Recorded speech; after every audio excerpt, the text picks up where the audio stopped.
Okay, hello and welcome to the principal lecture that I've been promising a lot of people that I would do for a very long time. First things first, I just want to make sure that I'm screen sharing the correct thing. So perfect. Okay. So let's get started. A few disclaimers. My camera's broken, so you can't see me. Probably for the best. Second, I like know nothing. For some reason, I guess I developed a reputation in college for like knowing things about philosophy. This reputation is massively overstated. Please do not take anything I say at face value. Do your own research. Use this as a starting point, etc., etc., etc. Third, the advice I'm giving is specific to APDA. I think it probably applies to other formats because most of it's just like grounded in logic, but I think you'll find this most helpful if you're familiar with American parliamentary debate. Four, debate is constructivist by nature. I guess I don't really know what I mean by that. I'll come back to that later. Five, I'm recording this pretty late. I spent a lot of time on this slideshow today because, as per usual, I left everything to the last minute. So I might make some minor mistakes. I might misspeak, blah, blah, blah, blah, blah, etc. Okay, let's start with some recommended reading. Basically, I would not trust other debaters as a way of summarizing philosophy. If anything, they're a good place to start, but you should really do the reading yourself, not only because it's beneficial to debate, but also because, like, I don't know, philosophy is probably one of the best things a person can do to themselves when it comes to just expanding their ability to think about the world and like find value in the world. All the things on this page are good, I think, introductory materials for understanding like a lot of concepts that are really common in debate and come up a lot in debate, particularly APTA. All of the things as listed are the actual names of the pages on Stanford Encyclopedia of Philosophy, which, if you're not aware, is kind of like a version of Wikipedia that only professors can contribute to, which means that it's actually pretty reliable. Um, so I would recommend just reading all of this, honestly. The other thing I'd recommend taking a look at is the Phil Papers survey, which basically just asks a ton of philosophers what they actually think. And the reason I recommend looking at this is because I think debate sort of tortures philosophy into a very specific context, which is like competitive parliamentary debate, which comes loaded with a whole bunch of assumptions which aren't entirely logical and will distort what we perceive as good and bad philosophy. So I think it's useful to go to the Phil Paper survey and realize that certain positions that might be common in debate are actually pretty fringe in the actual field and vice versa. Finally, there are some things that I recommend reading that aren't Stanford Encyclopedia pages, obviously. Again, these are just a starting point.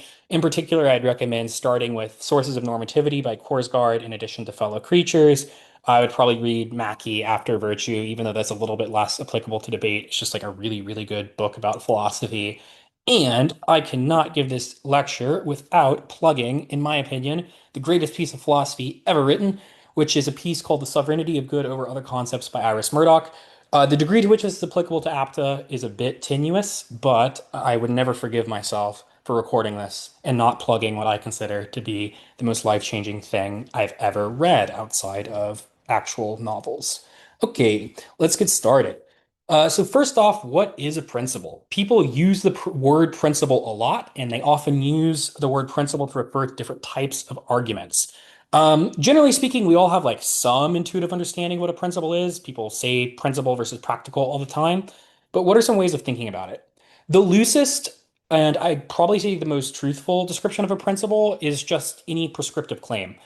So, for example, X ought to happen, or it is good if X happens. Those are types of just prescriptive claims, as opposed to X will happen, or it will cause Y if X happens, which are descriptive claims. So, an example of this is like, doing this economic policy will cause a lot more people to lose money. That's a descriptive claim. Those people losing money is bad because it violates their agency is technically a prescriptive claim. And what you'll notice already is this means that literally every debate is loaded with principles.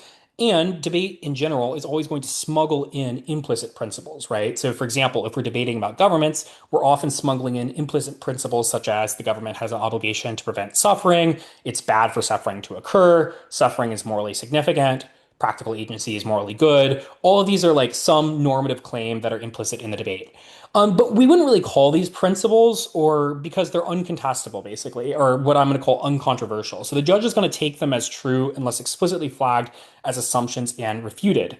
And I'll note right away that this is a useful place to just think a little more deeply about principles because there just are some rounds, for example, about government actions or government policies, where there are certain implicit principles which probably should be controversial, but are treated as uncontroversial by the opponent. An example of this is like relocation policies. And there's a pretty famous megacities case about whether or not developing governments should prevent the migration of people from place to place. And an implicit principle smuggled in by most write-ups of this case that I've seen is that the primary goal of the government is just to like maximize consequentialist well-being. But this smuggles in a lot of loaded normative assumptions about what the role of the government actually is. And I think it's quite reasonable for an opposition team to point out that these assumptions exist and then explicitly contest them and to make arguments along the lines of like, it's bad for the government to like forcibly prevent people from voluntarily relocating for XYZ reasons, even if it leads to good outcomes. Finally, obviously, this definition of a principle is like probably too expansive to be useful. It's probably true, but trivially true, which means that we can look at a few more practical, no pun intended, definitions of a principle to foreground the rest of the lecture. I'd say the first way of thinking about principles is principles as frameworks. And this way of thinking about principles is, I think, underused by a lot of traditional parley debaters and maybe overused by a lot of more technical debaters who are coming from, for example, a Lincoln Douglas background in high school. Generally, a moral framework in this case is a claim about how we ought to evaluate either specific trade-offs. So, for example, causing harm is worse than letting harm happen when it comes to government policies, or it's a moral framework applied to the entire debate, e.g., utilitarianism is like capital T true, and we should view every impact through the lens of what is utile. These framework claims exist on a separate page or layer to practical claims, and they determine how we evaluate practical claims. That's why they're called a framework, right? Because you're moving the sort of frame, which supervenes over the page, which the lower page, which is like these sort of practical claims about what descriptively is going to happen. You're telling the judge we ought value this area of the debate more than this area of the debate, etc. I would say this type of principle is a bit underused in APTA. And the reason is a lot of people tend to think that moral frameworks can only exist as these like absolutist frameworks that affect the entire round. When in reality, I think they are more commonly crop up, especially in Parley, when it comes to evaluating certain trade-offs, which is something we'll talk about later. The second type of principle is what I would say is the most common type of principle in Parley. And I'm just going to term these like non-categorical principles. And these are just like reasons why doing a thing might be good or bad that do not totally rule out other ethical theories. So I would say that Parley often functions under an implicit sort of like moral quietism, particularly for judges who come from a more like AIV background.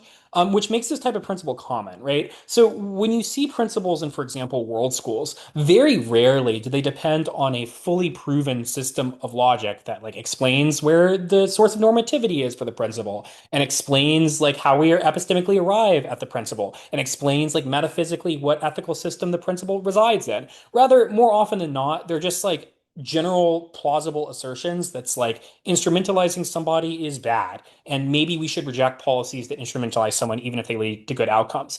And a lot of the way that people often debate these principles is not as this like categorical capital T true framework that rules out every other type of ethical theory, but rather as like a general reason we have for endorsing or rejecting a certain premise.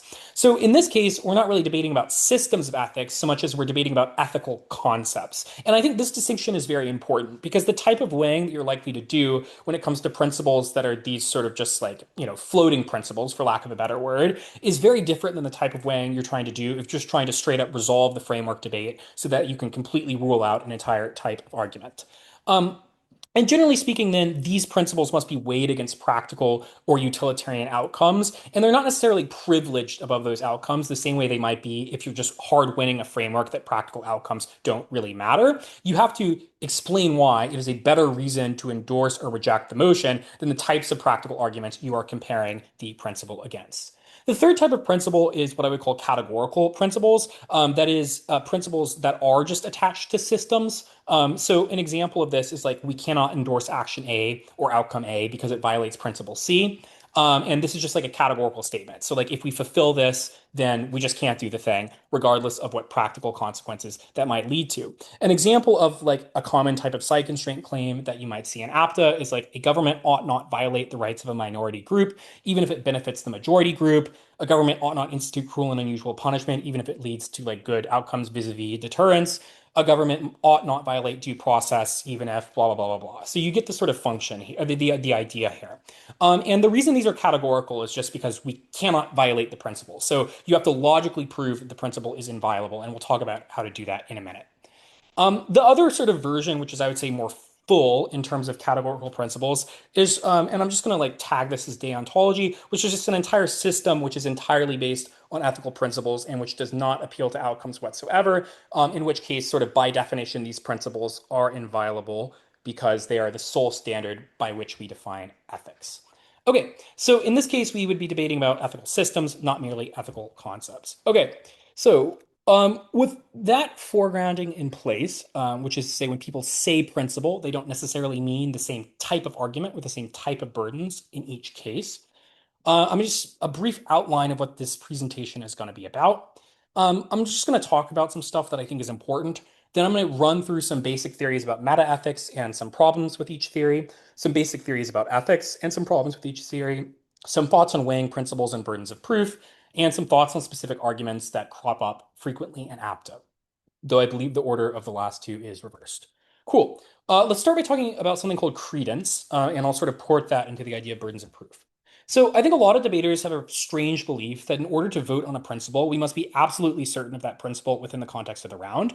I personally find this belief rather odd because it's not a belief we apply to any other type of argument. Rather than thinking of knowledge as a binary, i.e., either we know something or we don't, I think we should start to conceptualize it as a gradient of certainty. And in philosophy, this is called credence, where one is something you are absolutely 100% certain in, and it's debatable whether or not it is possible to have a credence of one in anything. So the problem is we're probably not absolutely certain of anything. As a matter of fact, I'm not even absolutely certain whether we're absolutely certain of anything. And even if there are some things of which we are near absolutely certain, most beliefs don't fit into those extreme categories of them being really, really obviously true or really, really obviously false, such that we have such an incredible certainty. So let's take the following statements, none of which I would say have a credence of one. The first is I exist. The problem with the statement is stuff like the Cartesian demon. That is, it could be the case that everything I experience is just an illusion created by an external being, and I never have any way of verifying the lack of existence of that external being because any means I have of investigating the external world is contaminated by my own perspective, which means I can never verify facts outside of my own perspective, which means I can never really verify the fact that I exist. At least I can have a high credence that I exist, but I probably cannot prove with a credence of one that I exist. Next statement, all else equal, an increase in demand leads to an increase in price. This is a pretty intuitive statement that I'd say we should have a high degree of credence about. The problem is we can't have a certainty about it, i.e., we can't have a credence of one, because it contains a ton of assumptions about, for example, human behavior and other economic principles, all of which have some element of uncertainty. Third, markets are efficient. The problem here is obviously this contains an even larger set of loaded assumptions, which means the credence can't be one. It might be very high, it might be very low, depending on your beliefs, but it's certainly not one. Finally, torturing your friend is morally wrong. This is another claim where I think we have an extraordinarily high credence that this is the case, but we probably can't logically say we have an absolute credence unless we are comfortable logically completely ruling out moral anti-realism. And I would say that even people who are staunch realists, such as myself, can accept that there is some logical merit to moral anti-realism, even if that is not sufficient merit to dislodge realist beliefs about the world. So, are we 100% certain of any of these statements? Probably not. Can we logically prove any one of these statements such that we have a credence of one? Probably not. Certainly not within the context of an hour-long debate round. So, for a principle to be true is not for us to have a credence of one about that principle. And the fact that we cannot be absolutely certain about many things, for example, practical ethical dilemmas, which often fall in an immense gray zone where there are reasonable answers as to whether or not something is moral or immoral, is not a reason to discard moral knowledge as a whole, no more than it is a reason to discard economic principles or knowledge about physics. So a really big example of this is like, to the best of my knowledge, we haven't really reconciled general relativity with quantum mechanics. But the fact that we can't reconcile those things doesn't necessarily mean that we have any less of a credence in scientific realism. That is to say, we still have a very high credence that scientific realism is true, that science can tell us like real things about the world, even if there are certain facts that we arrive at on the basis of scientific realism, which themselves cannot be absolutely explained or reconciled with other facts. Okay, so with that being said, no principle then is like absolutely true or absolutely false within the sake of the round, and we should probably modulate the strength by which we assess principles on the basis of how certain we are of their truth value, not on this sort of binary thing of whether or not they're capital T true or capital F false. So, what then does it mean for a principle to be true in the context of a round? I would say one major undiscussed aspect of a principle being true or worth voting on is whether or not it is a sufficient reason in the context of the round for a judge to rationally endorse or reject the motion. So I would argue this often comes down to how well the principle fits the rational question at hand. For example, we might use different types of principles when assessing state actions than we do when assessing personal morality. We have different epistemic standards when applying a principle to state action than we do in discussing metaethics. So I think most judges in Parley would be extremely uncharitable to just like flat out reading moral skep every single round, because there's a presumption that in order to leave the sort of epistemic basement of knowledge, we have to make certain assumptions that are probably true in order to then debate about systems which are contingent on the truth of those assumptions. So, for example, we are willing to assume that morality probably exists in order to debate about economics, which is contingent on it being possible to make prescriptive statements about what actors ought do given a descriptive system of economics and like psychology or whatever. So, how well a principle fits the debate is not purely about the principle's capital T truth from first principles or from the blank page. Rather, it's often about whether it is a good rational tool for resolving the specific problem at hand. And I'm going to refer to this concept as the concept of fit throughout the principle or throughout the presentation. So often selling a principle is about convincing the judge that it is a good fit for the debate, not just proving the principle from the ground up. So let's continue with this idea of fit. I think when some people try to shoehorn principles where they don't fit, they could reach strange conclusions about the actual strength of principled arguments. So, a lot of people I know who are like utilitarians because of debate don't actually have a solid grasp on why they believe utilitarianism is more true than other theories. Rather, they find that utilitarian reasoning is a better fit for most of the problems that debate asks us to solve, right? So, if all the cases you're reading are about state actions and all the motions you're debating are basically just policy questions about whether a thing could happen, it is easy to come away with that set of problems with an idea that the best possible tool for solving those problems is utilitarianism. But the problem is there's a large set of problems which either A, don't crop up in debate, and B, the fact that a tool fits in a large set of problems is not a reason why that tool is necessarily true, independent of the context of those problems. So what I mean by this is like maybe it's the case that utilitarianism is a really good way of, resolving whether or not certain housing policies are good or bad, but the fact that utilitarianism is, for example, a better system for resolving housing questions than virtue ethics is not necessarily a reason why utilitarianism is more true in the total sense than virtue ethics. It's just a reason why that type of reasoning might fit certain problems better than other types of reasoning. So at that point, I think selling principles to judges almost always comes down to convincing the judge that the principle is a good fit for the round, not just that the principle is logically true, and that is especially the case for more traditional parley judges. Okay, all that out of the way, and I apologize for any sort of imprecisions there. Let's just talk about some major meta-ethical theories, some major ethical theories, and some specific arguments in APDA. So first, what is meta-ethics? For those who don't know, meta-ethics asks the question of where the good comes from, why concepts are normative to begin with. So whereas ethics is asking, more practical sense, what is right and wrong? Metaethics is asking what is right or wrong in a fundamental or foundational sense. So where the concepts of right and wrong come from, why are they or are they at all normatively binding upon us, etc. I'd say there's three really important questions that you should either be answering explicitly or at least know the answer to when it comes to defining metaethical systems in APDA.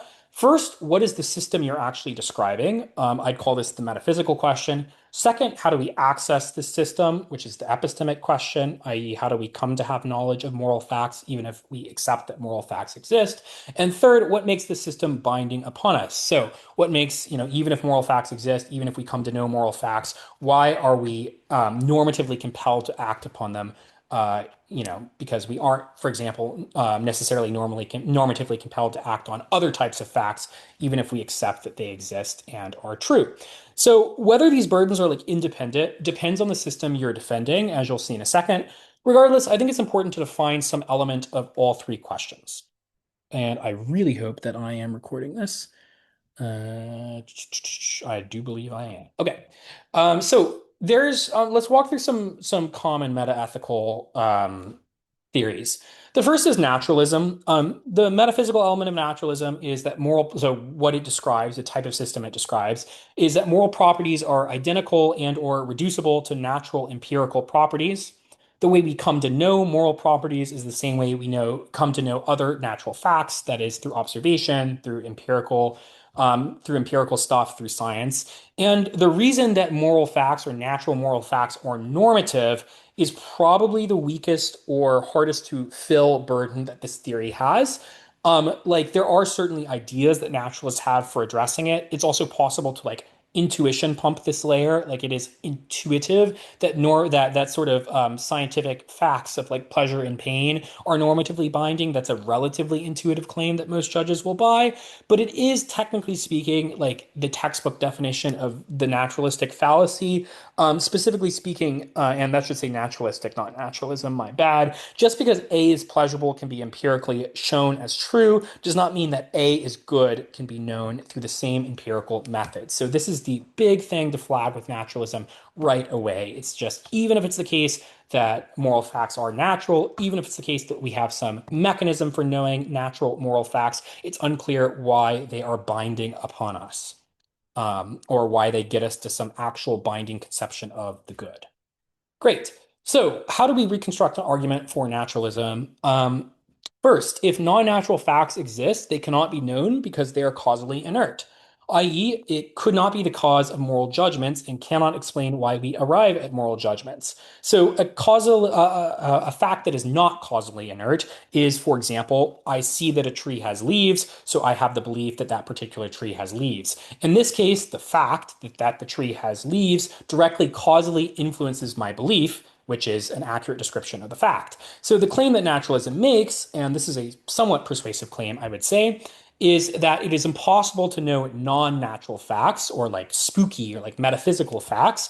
And rather that these, even if these facts were to exist, so even if the non-naturalists were to show that there were non-natural moral facts, it's unclear why they can be the basis for moral judgments because they do not have a causal relationship with our actual beliefs.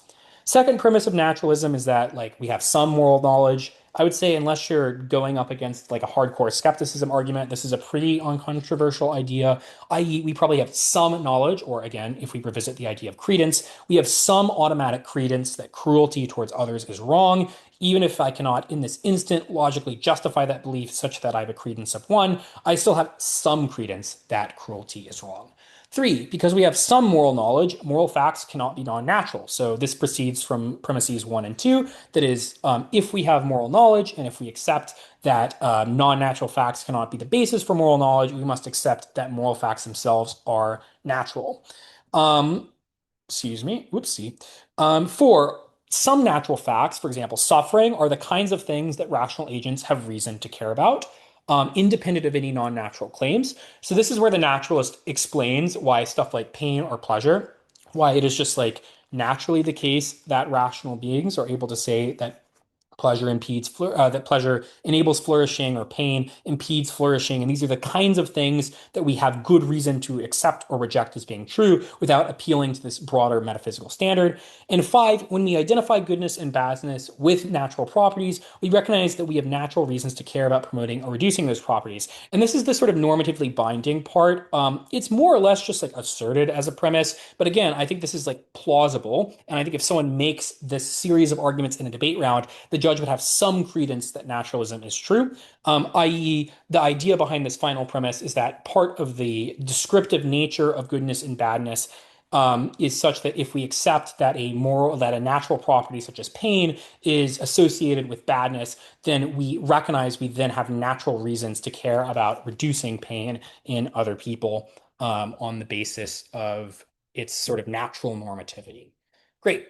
What are some like issues with naturalism? First, do we have moral knowledge is a pretty, unanswered question here. It seems asserted in this construction of naturalism. Unless you believe in Morian facts, I'm going to skip this a little bit, but for lack of a better word, a Morian fact is just the idea that some facts or truths are so self-evidently true that we have better reason to believe them than in these sort of esoteric philosophical principles. So the classic example is I can hold up one hand and say, here's a hand.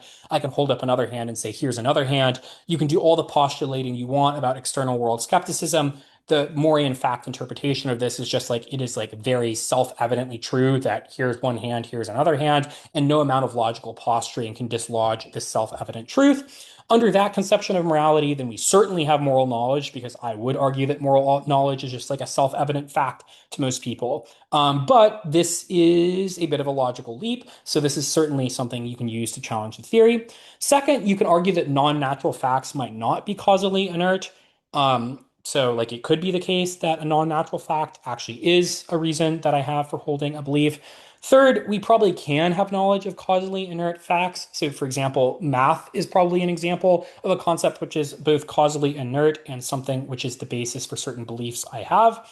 And then I underlined the last two because I just think like, these last two are the most persuasive. First, why is one type of natural fact more fitted to moral facts than another type? I.e., the naturalist holds that stuff like pain is fitted to the normative question of goodness and badness. But it's unclear why certain natural properties, for example, pleasure versus flourishing, are more important than other natural properties. So in this case, it's unclear why pleasure is better fitted to goodness than flourishing is better fitted to goodness. And it's unclear how the naturalist can define using natural arguments only, or using the knowledge of natural properties only that fit. The final one is what I would say is the best response to naturalism, which is the open question objection. So if it's the case that A promotes flourishing, we can always ask, is A good? Naturalism can never close or answer that question because we can always keep asking with regards to a given natural property, is that good? Is that good? Is that good? Which implies that good is a concept which cannot be totally reduced to natural properties. Okay. Next up, we have intuitionism, which I'm sort of lumping together with non-naturalism, though it's worth noting that I guess you can like technically be a non-naturalist with a different epistemic theory than intuitionism, and some philosophers do have this belief, but this is really not my area in case you couldn't tell. So let's address the three foundational questions. The metaphysical question. The intuitionist holds that moral facts are sui generis. I'm probably mispronouncing this. What that means is that they're, facts of their own nature. So they're irreducible to natural properties. So goodness, according to the intuitionist, is a non-natural fact. It is not the same as a scientific fact. It is not of the same nature. Second is the epistemic question. How do we come to know moral facts? The intuitionist holds that we come to know them through rational intuition, similar to how we grasp stuff like mathematical or logical facts, which are probably non-natural, but are also probably objectively true. Third is normative, the normative question. So we would say that moral facts are normative by nature. So to grasp a moral fact is to grasp that it is binding on you, though that is something I will get to later. So how can we reconstruct an argument for intuitionism? Step one, for any natural property, you can ask, is this good? That's the open question. Second, therefore, goodness cannot be reduced entirely to natural properties because for every time you reduce it to another natural property, you can just keep asking, well, is that good? Is that good? Is that good? Third, same assumption made by naturalism, which is we have some moral knowledge. And again, The threshold for this is not proving we have absolute certainty of morality. Rather, it's just we have some moral knowledge. We have some good reason to believe things like cruelty are wrong, etc. Four, we can only apprehend non-natural facts through non-natural mechanisms. So, for example, observation or science can't track non-natural facts. Five, if goodness isn't a natural property, this knowledge must come from a non-natural source that just proceeds logically from the previous premises. Six, given the existence of non-natural moral facts, intuition is our best candidate for discovering those facts. Um, Basically, there's probably like a short list of possible mechanisms that humans have for knowing non-natural facts, of which intuition is probably the best candidate. Seven, grasping a non-natural normative fact involves grasping a reason to act on that fact. So if I, through intuition, grasp that killing is wrong, part of the concept of killing that I am grasping is that it is wrong for me to kill. And that introduces the normatively binding element, i.e., the fact that I'm grasping the fact means I'm simultaneously grasping the fact that it is normatively bad for me to violate the principle that I have discovered through intuition. It is part of the definition of the principle that my intuition reveals to me. What are some weaknesses with intuitionism? First, intuitions are like a black box. And by that, I mean, first, it's unclear what mechanism there is that we have for forming intuitions. If this mechanism is like purely psychological, it's unclear why intuitions are good at tracking actual non-natural facts. Second, intuitions are just like non-falsifiable. Like you have no way of knowing what my intuition actually is. Moral discourse as a result is possibly impossible because we cannot compare or contrast reasons we have for things being true. We are just asserting intuitions without being able to actually look under the hood of where those intuitions come from or why they matter. Second, moral intuitions sharply diverge. This is like the obvious response to intuitionism. I will say intuitionists can get around this by explaining that we can like logically say that some intuitions are valid and some are invalid, but they have to do actual substantial work to prove that fact. If you've seen, for example, Princeton finals, the round comes down to, the is-ought burden push from op contrasted with the gov claim that we have intuitions about morality. And the burden that the gov fails to prove, which is why it's an op ballot, is why certain intuitions about morality are more valid than other intuitions. Because the op claim is just like, great, intuitions diverge, which means they can't be normative because they never converge on moral facts. It is possible to prove that, right? It's possible to prove that we have systems of intuitions, that certain intuitions are more valid than others, that certain intuitions are more fundamental than others, et cetera, et cetera. But this is explicit work that the intuitionist has to do. Third, why does grasping a moral fact give us a binding reason to act on it? This is the same problem facing naturalism. The claim is just um, like that fundamental to the moral fact is the logical conclusion that we should act on it, but this is not necessarily as compelling a depiction of normativity as we are about to see. All right, let's get to the third meta-ethical theory. This is where we start to get a little bit more into my wheelhouse. And this, I would say, is probably the most applicable meta-ethical theory for APDA.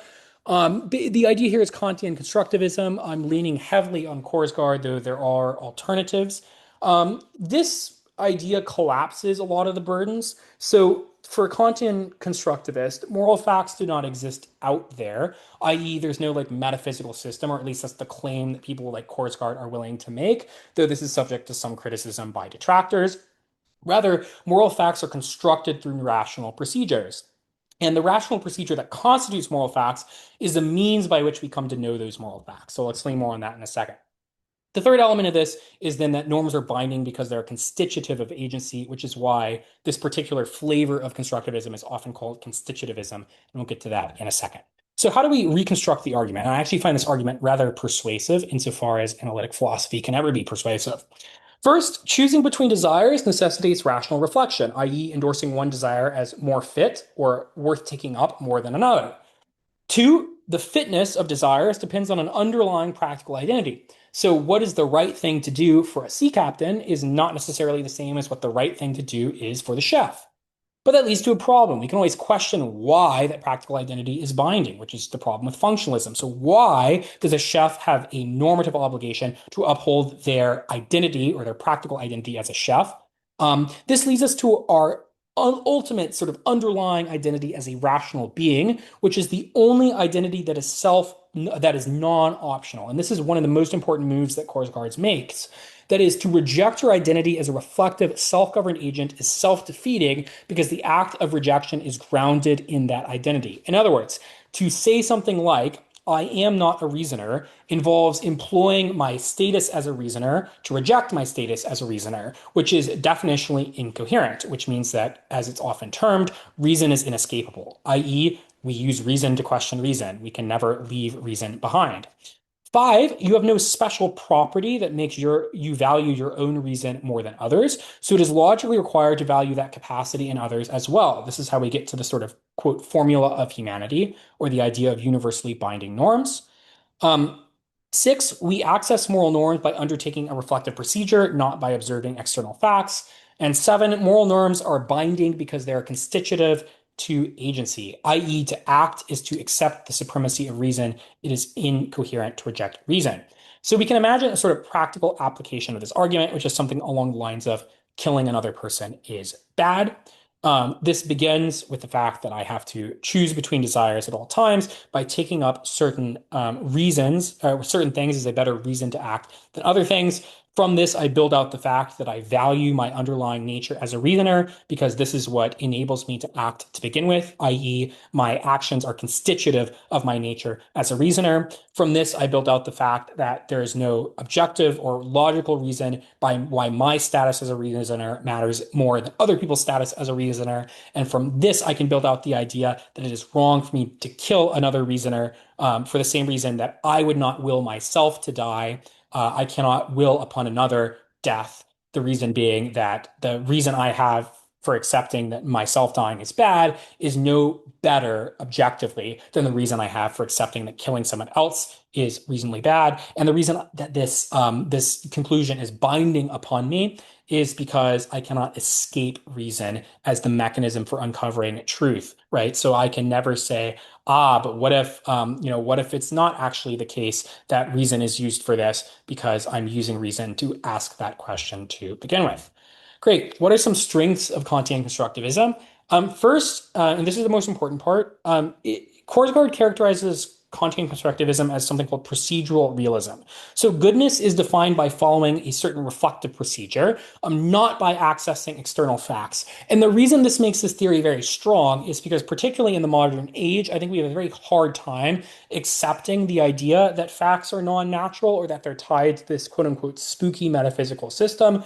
Korsgaard allows us to maintain the sort of binding nature of reason and the universal nature of morality, excuse me, without having us make these very hard and loaded metaphysical commitments that other types of substantive realism might cause us to make. So, for example, non-naturalist reasoning requires a lot of loaded assumptions about metaphysics that Korsgaard probably dodges. But it also rejects anti-realism's core premise, which is that universal norms are only possible with independent facts. Korsgaard says actually, universal norms are entirely possible without independent facts, which dodges a lot of the skeptical question.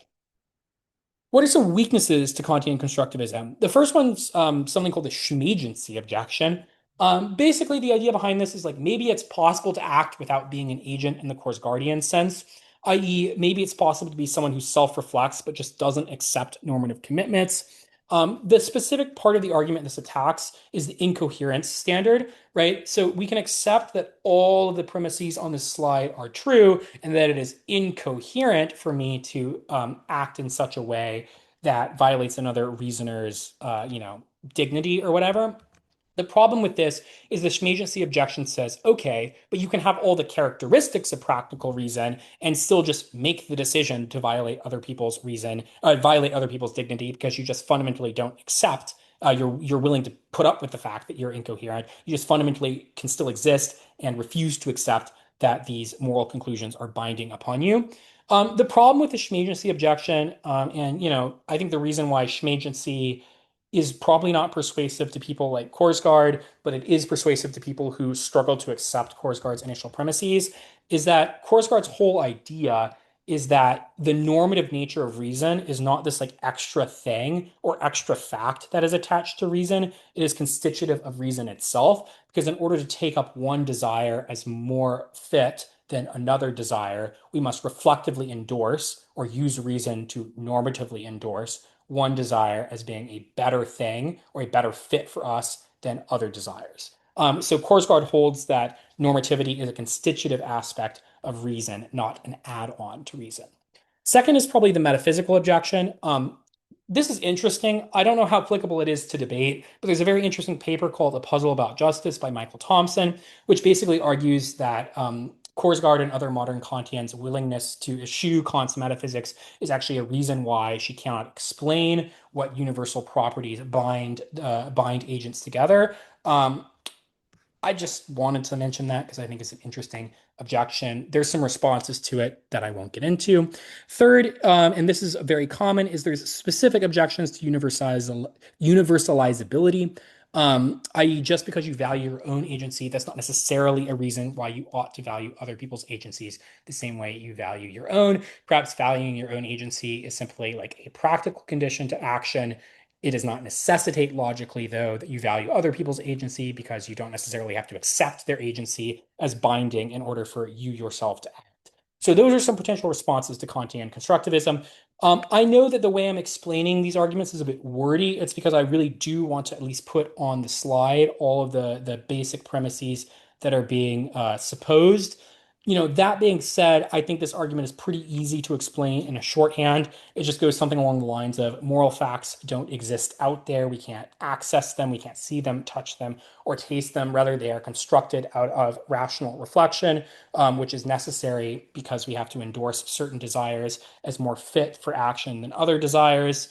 And then, the fact that this is necessary to act means that reason is constitutive to action.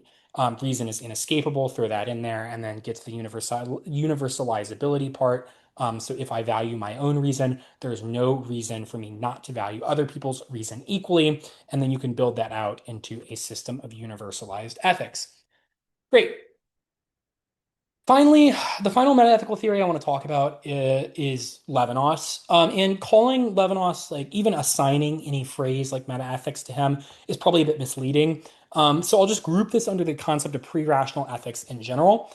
And I just really want to flag it is really impossible to simplify Levinas in a way that captures all the nuances of his theories and also makes an argument in such a way that a parley judge would accept it. But I think there's a pretty reasonable way of capturing a lot of the theory and also making the theory sort of logically persuasive. One, the face of the other can never be fully captured in your idea of them. So, I have an idea about you as the other, but I can never fully capture in my imagination of you every aspect of you. And that sort of overflow is what Levinas calls infinity. Second, apprehension of the infinite other, which cannot be assimilated totally by the self, is necessary to conceive reality. And the reason for this is that we can assimilate objects. So, like, I can assimilate the objects of the world around me into my self-conceptualization of the world. This is where we get like solipsism, for example, but I cannot fully assimilate you. You reject my attempts at assimilation, which we would call totalization. And there's some indescribable infinity, which I'm never able to fully assimilate into my own perspective. And that's what gives rise to reality as we conceptualize it. It is this profound realization that the other is something that exists outside of ourselves, in which we cannot assimilate fully into ourselves. At that point, then, reasoning, evaluating, and weighing are things done by a self. And apprehension of the other is what constitutes that self to begin with, which means that ethics cannot be assessed from a neutral standpoint, and the demands of the other are inescapable. Um, this is why Levinas holds that ethics is the first philosophy, i.e., it is prior to or enables all other sorts of philosophy. Why do I think this is a great meta-ethical theory for APDA, despite the fact that a lot of people just don't really use it? I'd say that the visceral experience of the other, or ethics, is in itself a good reason to believe ethics is real. So the fact that we cannot logically accommodate all objections to a given theory could simply be a reason why reason is an imperfect tool for assessing the other, rather than a reason why ethics themselves aren't real. Here's an analogy I'm rather fond of. You can't really explain where gravity comes from first principles. I challenge anyone to do that in the context of an APTA round. And funnily enough, neither can our best physicists. Is this a good reason to reject the existence of gravity or a good reason to reject the fact that reality is real? Certainly not, because every part, sorry, is this a good reason to reject the existence of gravity, or a good reason to reject the premise that gravity is real, or the conclusion rather? Certainly not, because every part of our experience of reality is grounded in its obvious visceral existence. If it were the case that gravity were not real, it would be reasonable to say that our experience of the world would be fundamentally different than what it actually is. Similarly, Levinas holds that the demands of the other are inescapable because if it were the case that they weren't, then our experience of conceptualized reality would be wholly different than what it is. So, apprehension of the infinite height and face of the other is necessary for us to perceive reality as we do. That's why that sort of relationship with the other is what he calls a first philosophy, right? So, it comes before even questions like ontological questions about what is there, because all those questions are constituted by our relationship with the height and face of the other. Um, More thoughts about how this theory works in APDA. You can make the claim that apprehension of the other is truly fundamental. I think if you phrase this right, you'll like never lose this layer of the debate. I think everyone knows what it feels like to cower before the infinite height and face of the other. We tear out our tongues so that the other may speak. Everyone knows the feeling of deep helplessness that comes when we cannot make better for the other. And I would argue that certainly for myself, and I would just make the claim that this is probably a transcendental experience that every human has at some point in their life. There is this feeling of infinity that we encounter when we experience when we encounter other people. There's this feeling of asymmetric need to do good for the other, to put thyself in harm's way so that the other may be safe. And I think that certain aspects of the human condition, in particular, this sort of pre-rational relationship we have with other beings, cannot be reduced to reason alone. And the final note I'll say here is like I think the world is like a transcendental, beautiful, and mystical place, which is why I tend to like stuff like continental philosophy sometimes better than analytic philosophy when it comes to explaining what truth is or how ideas function. And if it's the case that the world is just this like transcendental and mystical place, shouldn't ethics be also? Isn't it also probably the case that reason is not sufficient to penetrate every aspect of the human condition, rather that certain aspects of the human condition may elude reason or precede it? And I think this is actually quite a reasonable claim, no pun intended. Okay, I want to make a brief note here on non-cognitivism, specifically emotivism. So all the previous slides presuppose that moral claims purport to describe facts, or what are called truth apt, i.e. that moral claims are capable of being true or false. Some philosophers contest this idea, particularly the idea of non-cognitivism, is that moral claims like killing is wrong are actually expressions of opinions, not theories about right and wrong. And this is also this specific type of theory is often called emotivism. So the idea here then is when I say something like killing is wrong, I'm not actually formulating a theory about good and bad. Rather, I'm just expressing my own opinion, similar to simply saying boo, killing. Okay. The problem with this is pretty straightforward, and it's the reason why I would say emotivism is a very fringe theory. We can imagine the following logically valid argument. If killing is wrong, then getting someone else to kill is wrong. Killing is wrong, therefore getting someone else to kill is wrong. For emotivism to work, the phrase killing is wrong must mean the same thing in both steps of the argument. We must be able to substitute those two identical phrases. However, because emotivism holds that killing is wrong is effectively the same thing as boo killing, it is impossible to parse that unasserted clause, so the supposed but unasserted clause, if killing is wrong. And I know this sounds confusing, but this is actually just like, a pretty natural outgrowth of how logic works. So any conditional, for example, if A, then B, requires that A be capable of being supposed without being asserted or endorsed. For example, if it is raining tomorrow, must be a coherent statement, even if we do not believe it will rain tomorrow. There must be some distinction between supposing, so suppose it rains tomorrow, and the belief that I believe it will rain tomorrow. The problem with emotivism is that boo killing is not a proposition and cannot be supposed. Rendering it as a proposition, I dislike killing, changes the nature of the statement. It becomes a psychological rather than an ethical statement, and is therefore ungermane to the emotivist critique of ethical language. So it is just the case that emotivism is not a coherent description of what ethical statements purport to do, because it is the case that we must be able to have some distinction between supposing an ethical fact and asserting or endorsing that ethical fact. And emotivism does not allow that distinction to exist. So it collapses rather quickly as a theory about language. Okay, Now that we've gotten meta ethics out of the way, let's talk about ethics. So, if meta ethics is a question of where right and wrong comes from, ethics is a question of what right and wrong are in the world around us. The first ethical theory, which you're probably the most familiar with, is the idea of consequentialism. This holds that the rightness or wrongness of an action is determined wholly by the goodness or badness of its consequences. The most common version of this is utilitarianism, which is often used almost interchangeably with consequentialism. In this case, the good is aggregate welfare or happiness, which we term utility. There's versions of this in which utility or whether welfare or happiness is not the thing we're maximizing. This leads to something called, for example, preference utilitarianism, in which the good is like fulfilling rational preferences. And the reason I flag this is because it's possible for a certain type of metaethics to be true from one theory, but it's possible for us to reconcile that metaethics with a different ethical theory than the philosopher might support. So, for example, we might accept that Korsgaard is correct and that it is out of our rational, our nature as reasoners that morality comes from, but we can still be utilitarians if we, for example, say that the good involves fulfilling other people's rational preferences and our rational preferences, but that at the end of the day, it's about aggregating people's rational preferences when determining goodness and badness. And this can often be a pretty big problem for Kantian arguments in debate for reasons I'll talk about later.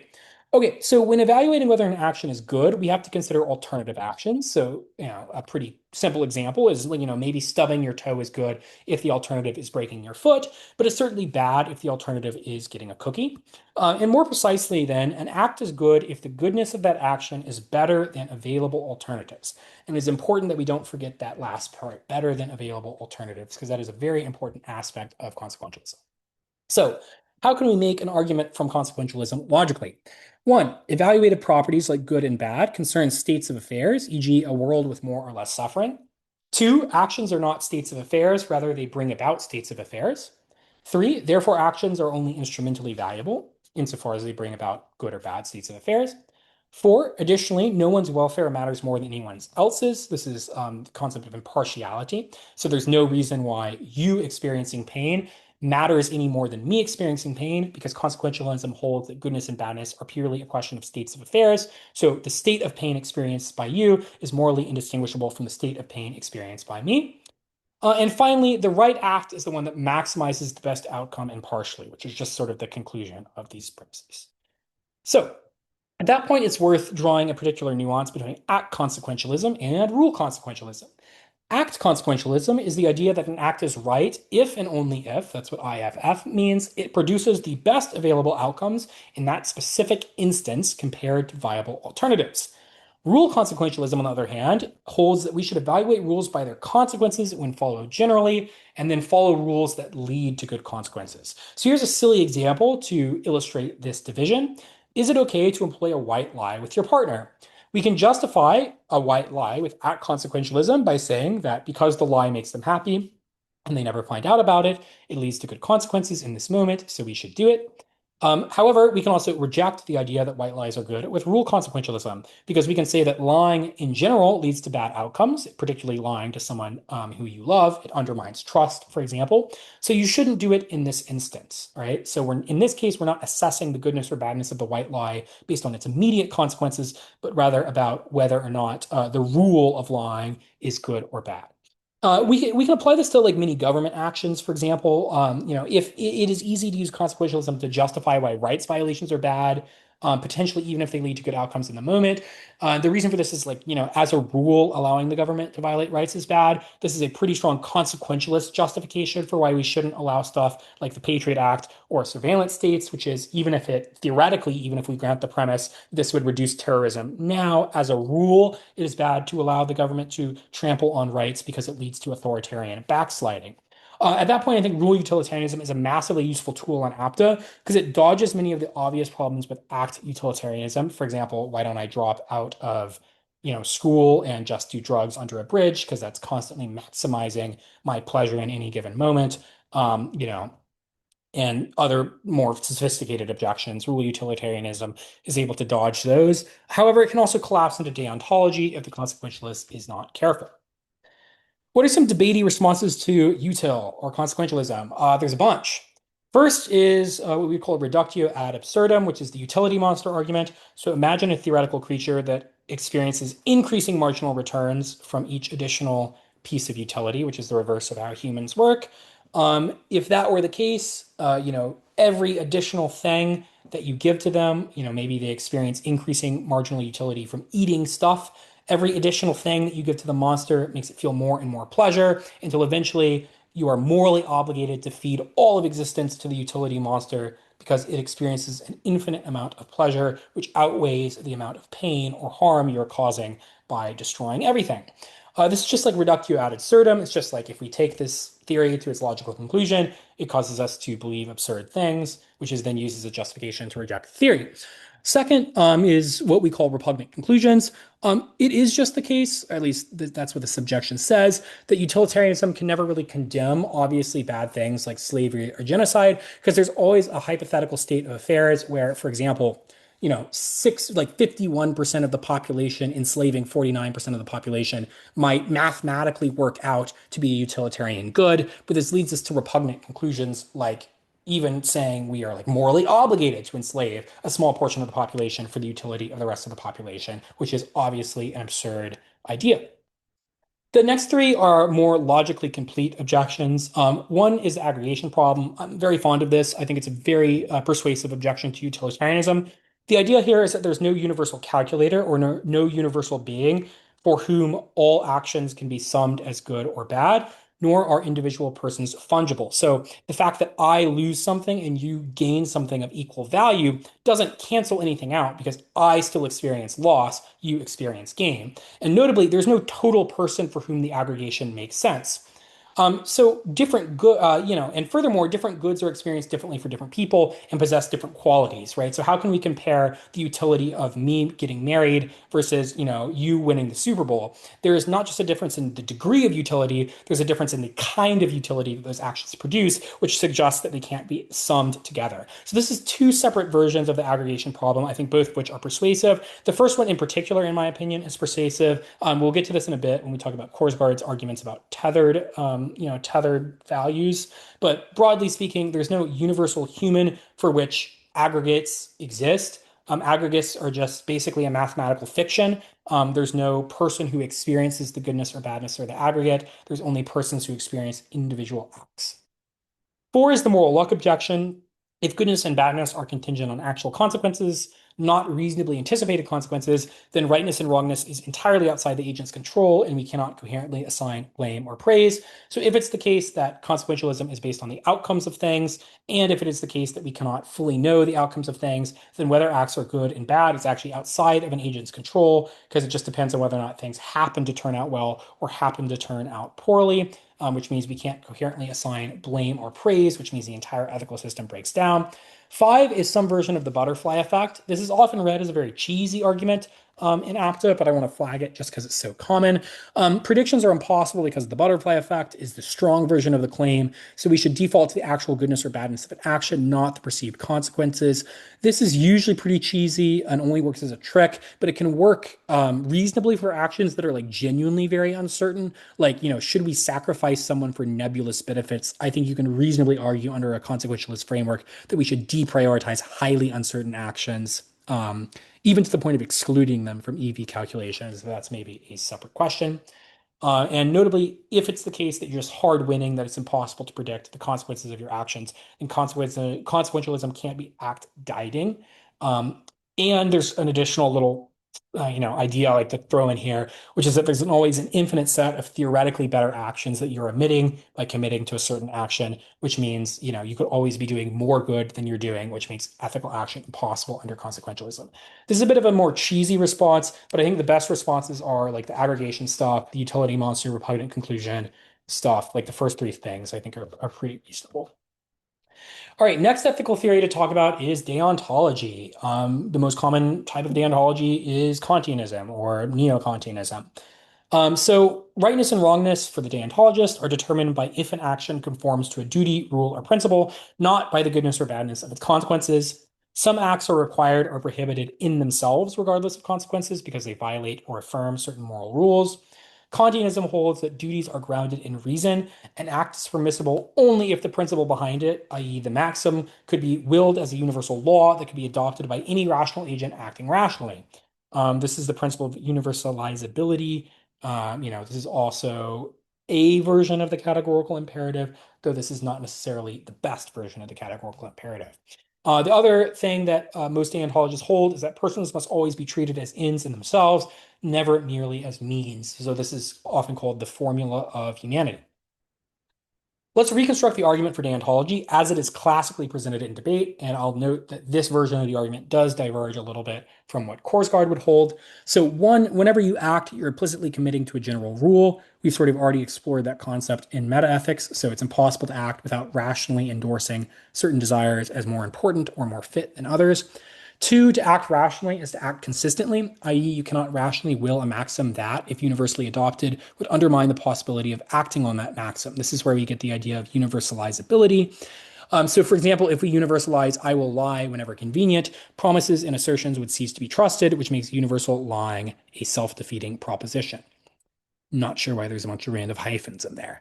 Third, some maxims, therefore, are rationally forbidden, not due to consequences, because they cannot logically be willed to come about without creating a contradiction. Separately, nothing is valuable independent of the fact that a rational agent could value it. This is the part of the theory that just denies substance realism and affirms some version of procedural realism. Therefore, rational agents as the source of value have a kind of dignity that cannot be traded, right? Because they're the source of normativity, which means, they're the source of moral demands, which means there's not some like abstract state of affairs that we can use to justify violating the dignity of a rational being, because the dignity of the rational being is where goodness and badness come from to begin with, and it's incoherent to talk about goodness and badness outside of the context of a rational being. And since all rational agents share the status equally, no agent may treat another merely as a means to an end. Finally, then, duties are therefore binding on all rational agents. That's the universalizability argument, and inviolable and or categorical, which is the dignity claim. So it is wrong for me to violate your dignity, even if it leads to good outcomes, because we can say that violating your dignity is a bad act morally, but we cannot, for example, attach some intrinsic normativity to good or bad outcomes in the same way we can the act of violating your dignity. I want to talk about Korsgaard for a second here because I think Korsgaard reframes the consequentialism versus deontology thing in a way that I think clears up a lot of confusion that can arise from interpreting these theories purely through debate. I'm going to quote a few sections from Fellow Creatures. First, she argues that everything that is important must be important to someone, to some creature. All importance is tethered. In particular, it is tethered to the creature to whom the thing in question is important, and it cannot be cut loose from that creature without ceasing to be important at all. So the idea here then is like pain and pleasure actually don't matter in the abstract. They matter because they are important to some rational creature, or rather to some creature at all. And then she concludes in another section, if I can produce more total happiness by taking something away from Eve and giving it to Adam, perhaps because he wants or needs it more, this is better for Adam, but it is worse for Eve. There may be cases in which we should do it, say because it would be more fair, but that is not the same as doing it because the result is better in the sense of yielding a greater aggregate. The claim that this is better for everyone does not make any sense since it is worse for Eve. Tethered goods cannot be aggregated. And that is the really important concept that Korsgaard gives us. Tethered goods cannot be aggregated because by definition, to aggregate something is to abstract the goodness or badness away from the agent for whom it is good or bad and to put it in this universal calculator, which is a purely fictional creation. So the values experienced by the universal calculator are not good or bad for a Kantian because something is only good or bad for a particular creature. It's not good or bad in the abstract. So in that case, ethics must arise from relationships between particular beings, not from an impersonal aggregate good. This allows us to take a step back from the whole universalizability standard, which is not necessary basically whatsoever to endorse modern Kantianism, and towards a cleaner version of the formula of humanity that can function as a categorical principle, even if universalizability is false. Okay. And the reason I like this framework or this reframing is because, a lot of people think of, I think, consequentialism and deontology as these like totally contradictory conclusions that proceed from the same assumptions. But what I think Korsgaard shows us is that the underlying assumptions made by each theory are mutually exclusive. And if you endorse the underlying assumptions of Kantianism, you cannot then logically endorse the conclusions of consequentialism and vice versa. Great. The final thing I want to do before I talk about weaknesses with deontology is to dispel a common misunderstanding about deontology. I've heard this argument a lot in debate rounds. I even made it myself. It's a pretty bad argument. The objection that some people have is that murder is wrong, builds in a consequence to its definition, so we can't evaluate the intrinsic goodness or badness of an action without defining its consequences. The problem is that this is just like like a fundamental misunderstanding of how words work. So nobody who's a deontologist is denying that actions are often described using their effects. Consequentialism is not merely the claim that actions are evaluated via effects, it is the claim that rightness comes from comparing and aggregating effects. And for the deontologist, effects may individuate actions. So the effects may be the mechanism we use for defining or separating action A from action B, but rightness isn't determined by maximizing these effects. For example, if you ask a deontologist, would you harvest one living person's organs to save five people? The deontologist would say no, because deontology is a question of the agent's intent or causal relationship to the effect. It is not a just aggregation of those effects. So deontologists can define actions in terms of effects, but they are not defining the rightness of those actions in terms of aggregated effects. So at best, the claim that all actions are evaluated by their effects is like trivially true, but it is not a reason why consequentialism is any more true than deontology. It is just a description of how we distinguish between actions practically. What are some debatey responses to deontology? First, is that the most common, response. There's two common versions of this: the Nazi version and the axe murderer version. I'll just use the axe murderer version, which is let's just say that we accept that it is wrong to lie, and that's a categorical principle because it uses the other as a means to an end. And let us also accept that it is wrong to permit the death of the other because it uses them as means to an end. If that is the case, how do we then tie break in cases where we are asked to prioritize one duty over another? For example, imagine you are hiding someone in your attic and an axe murderer comes to your door and says, are you hiding someone in your attic? And you know that if you say yes, the axe murderer will come into your house and kill them. If it is the case that lying is inviolable as a principle, and it is the case that allowing that person to be killed is inviolable, how then do we tie break between those two duties? And this is where there's some more sophisticated consequentialist objections. Shout out to my former advisor, David Comiskey, who wrote this whole book called Kantian Consequentialism. And I actually think this argument, even though it's sometimes treated as a meme, does kind of work well in APDA because, yeah, maybe it's the case that like it's wrong to instrumentalize people, but tons and tons and tons of government policies involve instrumentalizing some people for the benefit of others. But the counterfactual is often just instrumentalizing a different group of people. So at that point, then it's very difficult to tie break between, between outcomes from this sort of rational third personal perspective. Second is the sort of threshold objection. So there is just a point at which most deontologists give up on certain principles. So, for example, it may be categorically wrong for me to punch you. But because I'm inflicting pain, I'm using you as a means to an end. But what if I have to punch you in order to save the world, right? That's a pretty clear example of like, okay, me punching you is using you as a means to an end. But I don't really think any reasonable deontologist would say that I shouldn't punch you just because I'm instrumentalizing you, because what I'm doing is literally averting an existential catastrophe, which then leads us to the question of like, okay, if there's some threshold at which these principles can be violated, why then are these principles categorical to begin with? How do we define that threshold without defaulting to consequentialism, et cetera, et cetera? Third is the tailoring objection. This is specific to the universalizability standard. So the statement, it is morally permissible for Andrew to murder Perry on a Tuesday, probably is universalizable. This is because it's a well-tailored, principle. So universalization is runs into a lot of problems, and there's a reason why I say a lot of modern Kantians avoid it as a primary standard for talking about right and wrong. Final big ethical theory I want to talk about is virtue ethics. So if consequentialism and deontology are both rules-based ethical systems, so they're defining the good in terms of rules. Consequentialism, that rule is, acting in such a way that you maximize good consequences relative to alternatives. Deontology is acting in such a way that you affirm or follow the categorical principles, so act in such a way that how you act can be universalized as a maxim.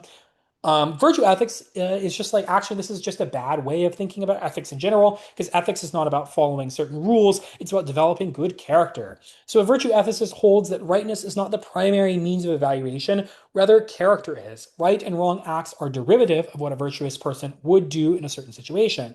So a virtue is just like broadly defined as like a disposition or a trait that you cultivate. Often there's this concept of doctrine of the mean, which comes from Aristotle, which is that most virtues sit between a vice of excess and a vice of deficiency. For example, courage is a mean between recklessness and cowardice. And we use practical wisdom or phronesis to determine where the golden mean lies. The idea of a golden mean isn't like necessary to believe in virtue ethics, but it's often, I would honestly say a pretty good heuristic for virtue that applies even nowadays. And it, ties together with the idea of practical wisdom. The end goal of a virtuous life is what's called eudaimonia, which is roughly translated as human flourishing, not merely subjective happiness or utility. And finally, virtuous activity must occur for its own sake. And this is my favorite part of virtue ethics, not as a means to an external end. And this is what's called praxis, e.g., playing music well. When I play the guitar, I'm doing it for its own sake, not for any external purpose. I would extend this to debate as well. This is actually what my senior speech is about. We do debate not for an external purpose, but purely for the sake of doing it. This is contrasted with things that we do for an external purpose. For example, building a house, where the activity is done for the sake of an external product. So the key here is that to act virtuously is to act for the sake of it, not to act for an external reason. So to act courageously is not to act for the sake of a certain payoff or a certain outcome. It is just to embrace courage in itself, and to act courageously. Great. How do we reconstruct an argument for virtue ethics?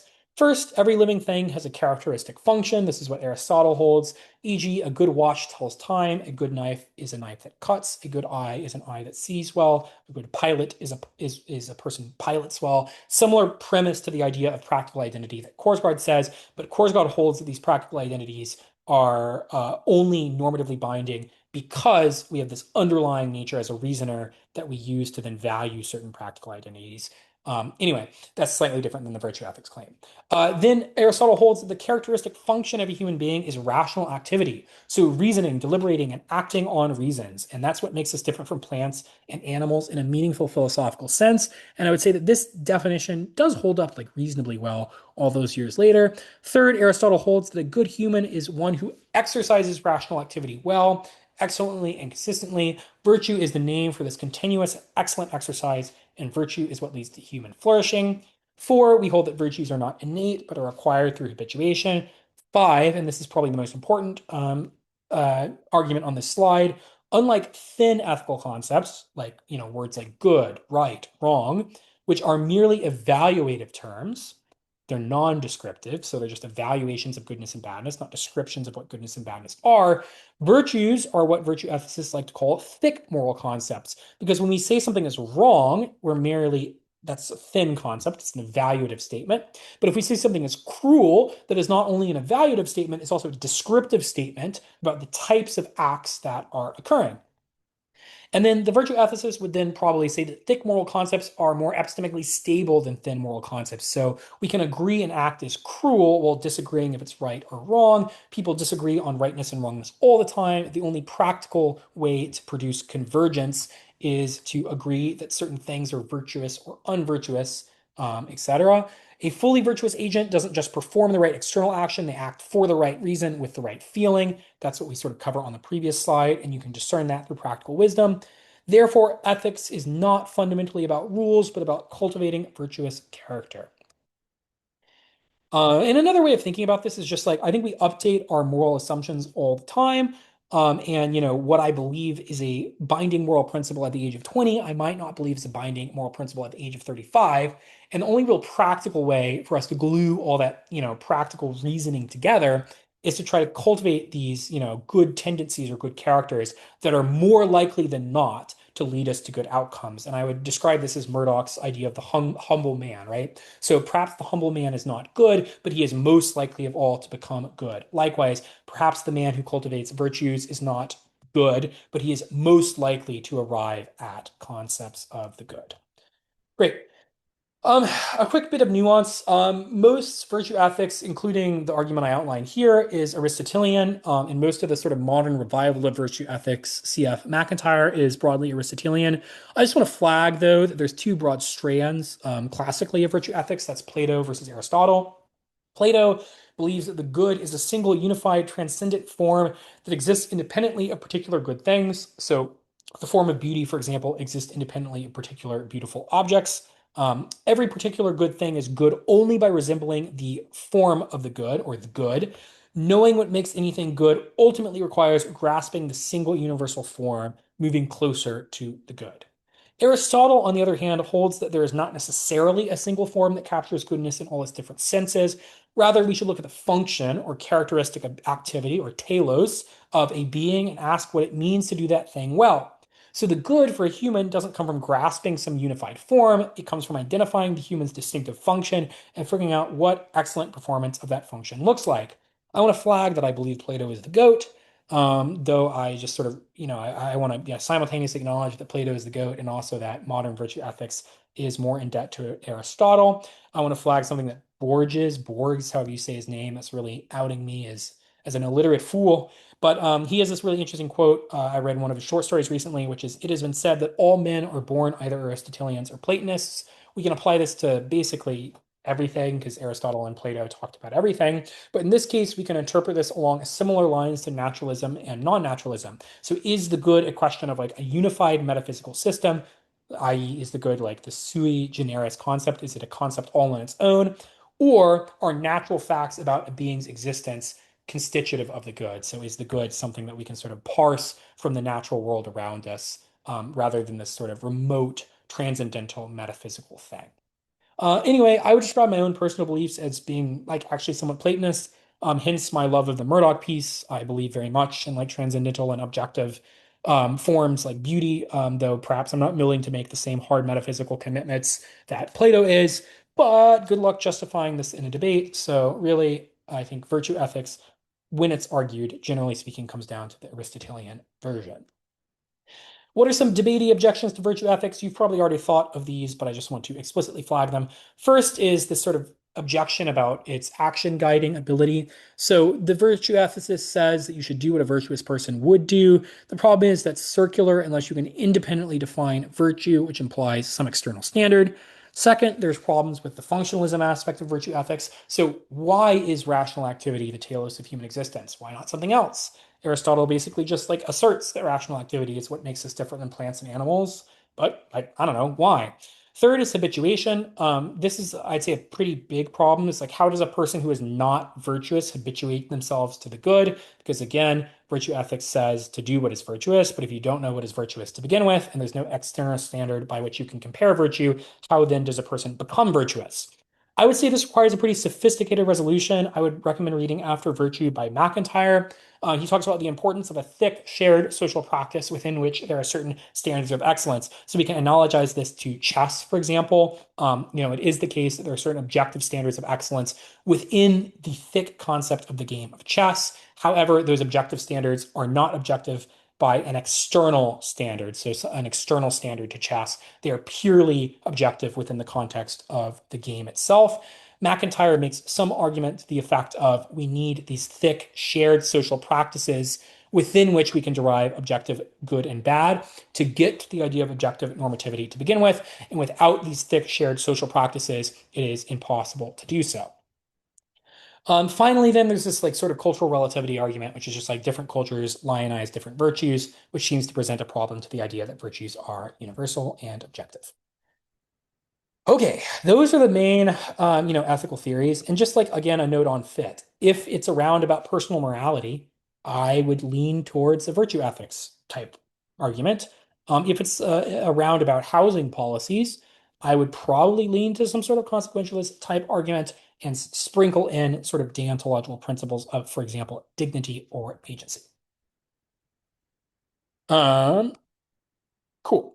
The final note I want to make before I move on to specific arguments which are applicable to APDA is the idea of second personal ethics and what are called felicity conditions.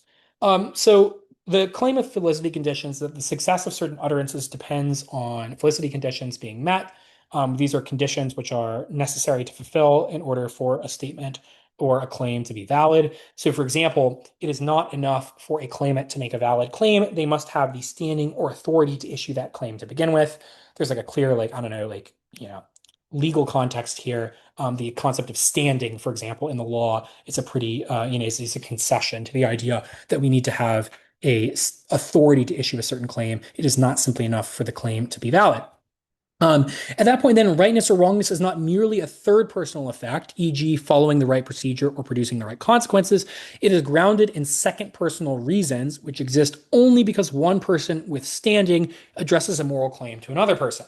I think a very persuasive example of this comes from Darwall. Let's just say that you're in the cafeteria and someone cuts you in line. When you press them about this, they apologize for violating a universal norm against line cutting. The problem, obviously, is that this misses a really important aspect of what they did, which is recognition of you as a moral agent to whom their obligations are directed and to whom they should feel guilty towards for violating your obligations. So the claim made by second personal ethics is that we exist in relationship with particular others, not with third personal, or as Thompson terms it, monadic, standards of right and wrong. So, for example, the reactive attitudes we have towards the other person, for example, resentment, guilt, love, are partly constitutive of the rightness or wrongness of our actions towards them. Railton provides another good example of this. Let's just say, for example, that your wife is in the hospital and you go to visit her. And, what reason do you have for visiting your wife? Well, a crudely consequentialist reason would be actually, you are in a unique position to generate good outcomes for your wife because she knows you and will psychologically respond better to you than a stranger. So because you're in a unique position to do good for her, you should go and do good. The argument that Railton makes, though he is still ultimately a consequentialist, and the argument that I think is like pretty indefeatable, is that this is obviously like a bad type of moral relationship to cultivate with your wife. The reason you go to see your wife in the hospital is because you love her, which is a crucial recognition of her as a agent to whom you owe second personal obligations. She is not merely the occasion for your moral action. Rather, she is the yeah, she's not merely the occasion for your moral action, which is what the sort of monadic view of morality would be. I throw this in here both because it's an interesting conception of ethics and also because I think this applies to a lot of rounds about what is like the right decision for an individual to make. Um, you know, so yeah. Okay, let's talk about some specific arguments that are common in APTA and some good responses to them. The first type of argument that I think flows naturally from principled arguments and probably the strongest is arguments about animal rights. I think these arguments are just extraordinarily strong in Parley because the way we treat animals is perhaps the most extreme example of where social norms diverge from actual morality. I'm going to flag the utilitarian argument, though there's a number of arguments. I just think the utilitarian argument is very simple. We know animals feel pain and pleasure the same way we know other people feel pain and pleasure. There are a number of ways you can prove this. A, we observe that they cry out in response to pleasure, they are in response to pain, they seek out pleasure actively. And this is the same way we have of knowing that other people don't like pain. The fact that they cry out when they are hurt, the fact that they avoid pain and seek pleasure is the same behavioral observation we used to come to the conclusion that other people value pleasure and hate pain, and we can apply the same reasoning to animals. We can also just, biologically prove that animals feel pain and pleasure and like or don't like it. So, for example, if you take brain scans of another mammal experiencing pain, very similar regions of their brain light up to when a human being experiences pain. Basically, it is like uncontroversially true that we know animals feel pain and pleasure. Second, factory farming or whatever human action you're debating about probably causes an immense amount of suffering to animals. You obviously have to prove this. This obviously has to be specific to the rounded question. Third, there's no logical reason why the suffering of one agent is more morally important than the suffering of any other agent. And I think virtually any attempt to prove this actually fails, despite the fact that most people, honestly, probably myself included, just sort of like naturally believe that humans are like more intrinsically valuable. The problem is just like there's no actual good reason why that's the case.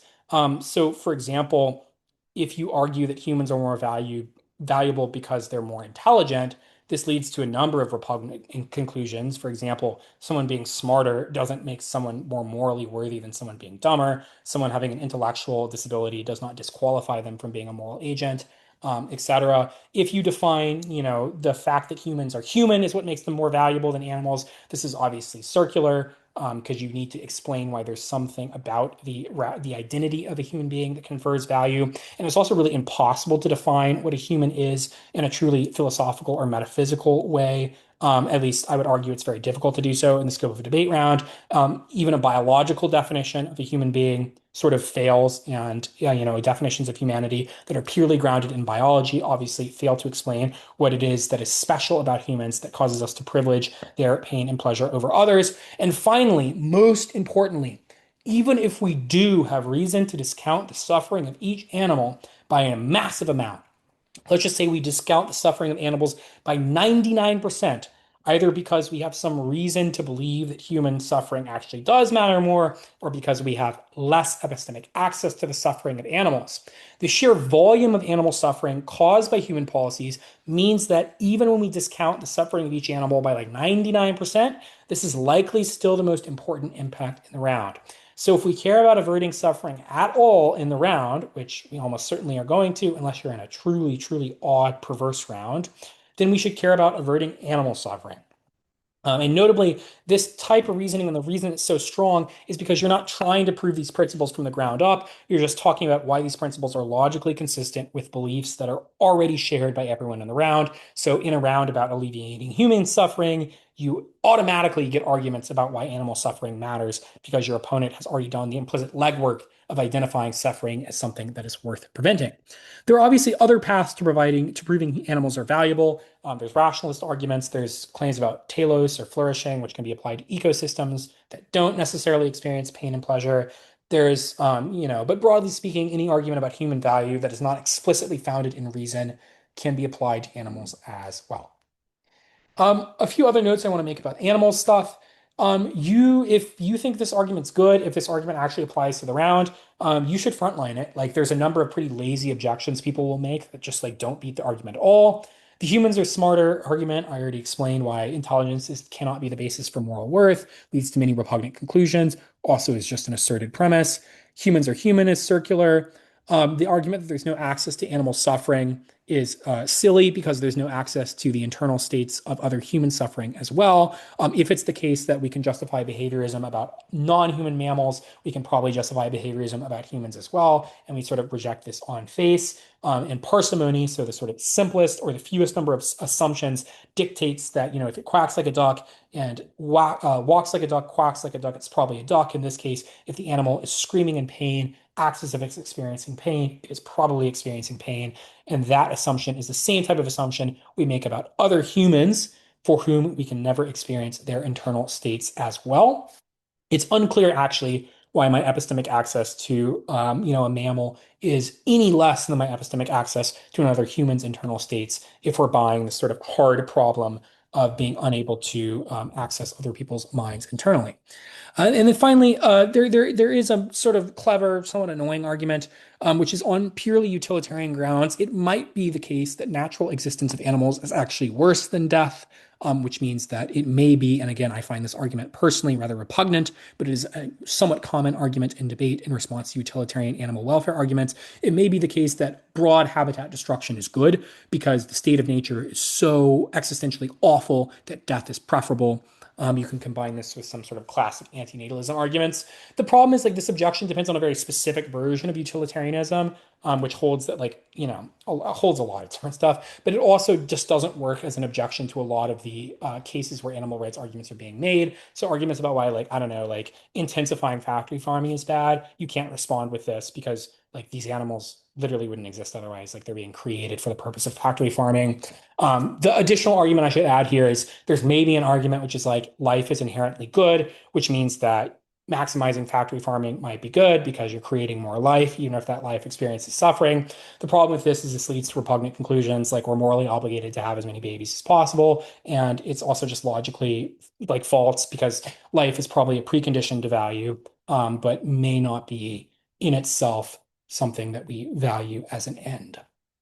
May or may not be. Okay, so often your best hope of responding to this argument is to link into it or short circuit it. So by linking into the impact better than your opponent, or to do some really well fleshed out explanation about why we do prefer human life plus mitigation on the animal value claim. But if you're making animal rights arguments, how do you weigh this argument? If you weigh the argument well, it's like genuinely like impo and it actually links to the round. It is like just game over from a consequentialist perspective. People really, really underestimate how awful factory farming is. I do not think it's an exaggeration to say that it might be the worst thing our species has ever done from a purely utilitarian perspective. To put this into context, every single year, around 90 billion land animals are factory farmed. That is in conditions of unbelievable depravity. Most of those land animals are chickens, which matters for like random applications. Like, for example, there's some interesting claims that like maybe beef bans are bad because it intensifies the suffering of a greater number of animals, i.e., chickens, because we can get less meat from each individual chicken. But anyway, and this is not to mention the 400 billion or so sea animals who are factory farmed per year as well. And again, worth noting, we may have less natural empathy towards something like a shrimp, but when you actually break down the reasons we have for valuing suffering and pleasure, if we are truly impartial, which utilitarianism says we ought to be, then there's no reason why the suffering of a shrimp is less morally significant than the suffering of a dog. And I want to just like put this into perspective. Like, I want you to imagine for a second that every year, 90 billion Labrador puppies are like horrifically tortured and then murdered in mass so that we can have like McDonald's. Like, it is so obviously a grotesque moral perversion that, frankly speaking, just these two slides should be a pretty strong reason why you support certain policies in terms of pro-animal welfare, and why you perhaps make certain lifestyle changes. Like, I just think it is really just like horrifying. And it also proves that moving the needle on factory farming in any way is an immense utilitarian benefit or harm that will often outweigh virtually any human benefit. There's a pretty famous example in APDA from Brown, which is Mac's case about intensive agriculture, where the entire PMC is just about why intensive agriculture is really bad for animals. And it just like makes zero arguments about the benefits to humans. One thing I will note is there are some like clever ways of short circuiting into animals arguments. One example is climate change. So, if one side is winning some climate change argument, they can do a pretty good job of explaining why intensifying climate change causes more animal suffering than, for example, factory farming, et cetera, et cetera. But broadly speaking, animals' arguments are extraordinarily persuasive and powerful in a format where we care about reason and logic, which is different than our politics. Cool. Oh boy. I'm losing my voice. The next argument I sort of want to talk about is the idea of moral skepticism or moral anti-realism. Sorry, I'm getting some water here. I put a link to a document I have that has a ton of random skep triggers. Most of these are just not good philosophy arguments, but they are strategic and good in the sense that if they are dropped, they can each be made into an independent reason why morality is not real or not binding. Important to remember that SCEP is generally speaking an argument on the framework level, so it controls how we conceptualize moral claims in the round, but it does require additional analysis to affirm or negate. Generally speaking, this analysis is some version of truth testing, so saying the role of the judge is to evaluate whether the motion has been proven true or not. If it is the case that moral concepts are incoherent, it is impossible to evaluate the truth statement of the motion. So you vote on presumption because Gov has failed to fulfill their fundamental burden. Or, and this is where it actually comes up in Parley more often, SCEP can function as a direct application to a specific motion wording. So, for example, if the motion is A is immoral, assessing the truth of the statement A is immoral depends on morality being a coherent category for which we can say things are immoral or moral. If op is winning that morality is not a coherent category, and they point out that this makes it impossible for Gov to prove the truth of the case statement, then you probably default op. I'm not going to talk about how to run moral skep because frankly, it seems like it's already sort of like polluted APTA to an extent that was probably never supposed to. But I will talk about why moral skep is just like not a very good argument.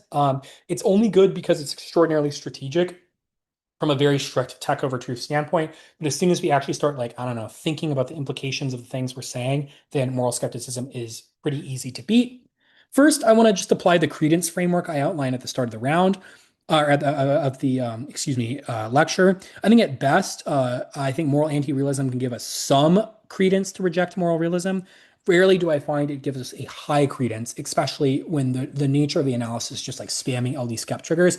And I think a pretty reasonable weighing claim that you can make, particularly in rounds where moral skep is like a bad fit to the round, which is 99% of rounds in Parley. So rounds where your opponent is just trying to shoehorn moral skep in, is to flat out ask the judge if the reasons given in the round are sufficient to dislodge their overwhelming certainty and morality. And you can treat this as if your opponents are like spamming a bunch of warrants for why the sky is orange and the earth is flat.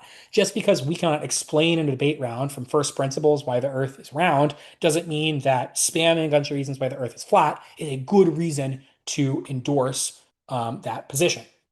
But let's talk about actual more concrete responses. First, from a strategic standpoint, pre-fiat spam, which most people in APDA, myself included, are somewhat bad at, can pretty easily symmetrize the technical advantage of reading skep because the technical advantage is that each skep trigger is independently a reason to negate. So, for example, if you just spam pre-fiat reasons why reading skep is bad for debate because it collapses debates about the real world and topic diversity into spreading LD blocks, and then go for like drop the debater, then this forces them to deal with, an independent, thing that is only risk of offense for you, similar to how their skep is strategically designed to make you deal with something which is only a risk of offense for them. So you can sort of, if they're going to abuse you, you can give them the same back. Finally, let's talk about actual concrete responses to skep. And all this, by the way, can still work as a reason to reject moral skepticism in the round, even if they're proving pretty well that moral realism is false. First is indexicals. So something can be true for me and false for you if it's the case that there is no universal truth condition. This does prove that there is some truth value to a statement which affirms under a strict truth testing definition. So if it's the case that your opponent is winning, that literally no moral claims are objectively or universally true, well, certain moral claims can be true for me, even if they're false for you, which means that under a very narrow definition of truth testing, I've proven there's some truth value to the statement, which is a reason to affirm. That's kind of a bad argument. Another argument is vacuous truths. So formal logic defines a true statement as one with no valid counterexamples. So for example, the statement all glorps are purple has no valid counterexamples because it's just an incoherent statement, which means it's vacuously true. It's true.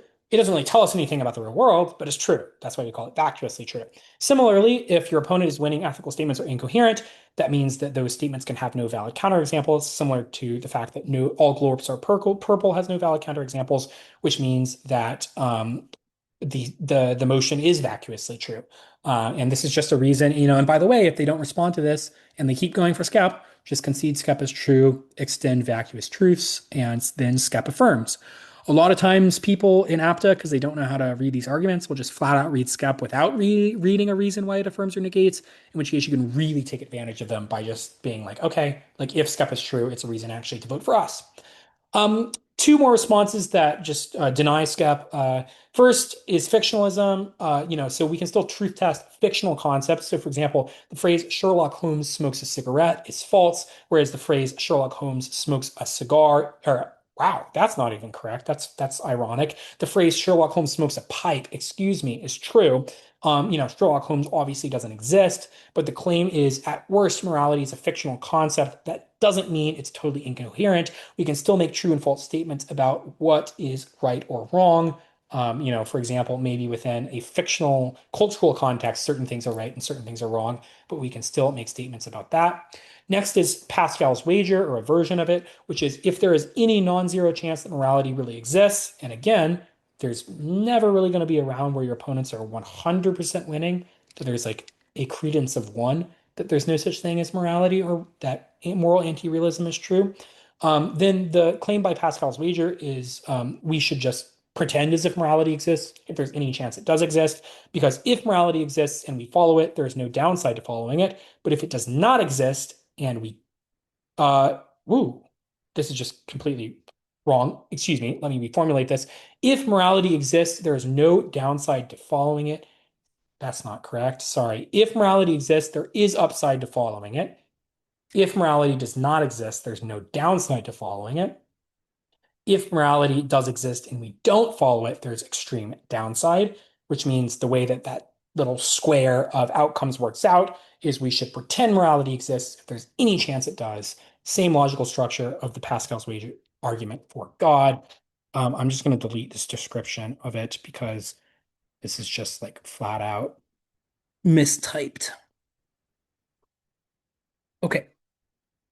And notably, all of the above arguments do work as a reputation to scap and don't necessitate that you get your hands dirty. So you don't even have to, wade in and actually prove normativity from the ground up. All you have to do is make these arguments on like a higher level. And any one of these is a sufficient response. That being said, I hope that based on this lecture, you at least feel comfortable trying to prove that morality exists. I think Korsgaard is great for this approach. Just briefly sketch her meta-ethical argument, use that to justify the categorical comparative, and it doesn't matter how many random paradox your opponents read if you are just winning reasons why there is some system of real morality. Great. Next thing I want to talk about is the distinction between positive and negative rights. This comes up in APTA a fair amount. Negative rights are claims against interference, e.g., you have a right not to be robbed, you have a right not to be assaulted, whereas positive rights are claims to a certain provision, e.g., you have some right to education, you have a right to healthcare, etc.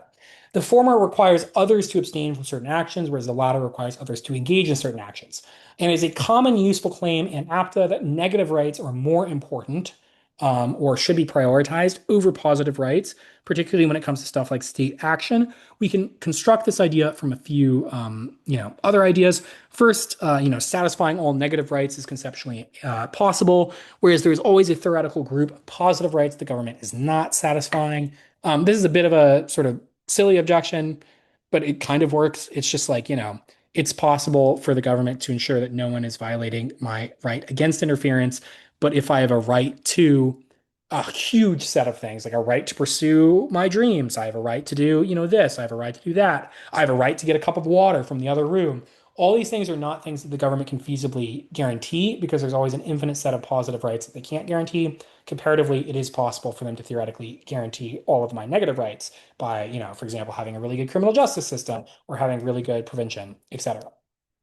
Next, better responses or better reasons is positive rights draw on finite or scarce resources and require contestable decisions about how to distribute those resources, whereas governments should prioritize satisfying everyone over zero-sum allocation decisions.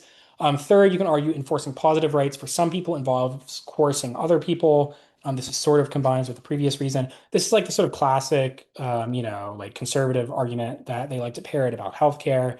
Maybe you have some right to healthcare, but you don't have the right for the government to compel others to act in a certain way towards you. Um, I think that's why it is more persuasive to articulate stuff like the right to healthcare in terms of negative rights. So you have a right against extreme preventable illnesses, for example. You have a right against deprivation. You have a right against things. The government has an obligation to secure those rights, etc. So you can play a little bit of sort of word tennis with how you justify these things. And then finally, you can argue that preserving negative rights is foundational or a precondition to state existence. So, for example, you can't enforce positive rights if people are just getting killed left and right. Next thing I want to talk about is the act and action distinction, which is often called the act omission distinction. The core question here is there a morally relevant distinction between killing and letting die? A lot of consequentialists, most prominently Peter Singer, would tend to say there is not. This leads us to a pretty extreme and hard to reject form of altruism. Imagine you're walking around a pond and you see a child drowning. Assume you have the capability to intervene, you can swim, etc. I'm not on camera, by the way. If you let the child drown, it is fair to say that you are responsible for that outcome. You can foresee the outcome and prevent it, but choose not to, just tantamount to willing that action to come about. Additionally, we would say that there is nothing special about your proximity to the child that makes you uniquely culpable outside of the fact that you are capable of being the child's savior and choose not to be, which we can imagine is possible without proximity. For example, if you're given the option to press a button and stop a child from across the world from dying, the same ethical dilemma seems to track. This is one of the best arguments against accumulating excess wealth, particularly given that money has steeply diminishing marginal returns. So, each additional $5 I get is less valuable than the previous $5, especially once you reach a certain threshold of, millions of dollars. So in each case where you prioritize additional consumption or hoarding of your own wealth, you are literally letting a child die by not spending that money on, for example, malaria nets.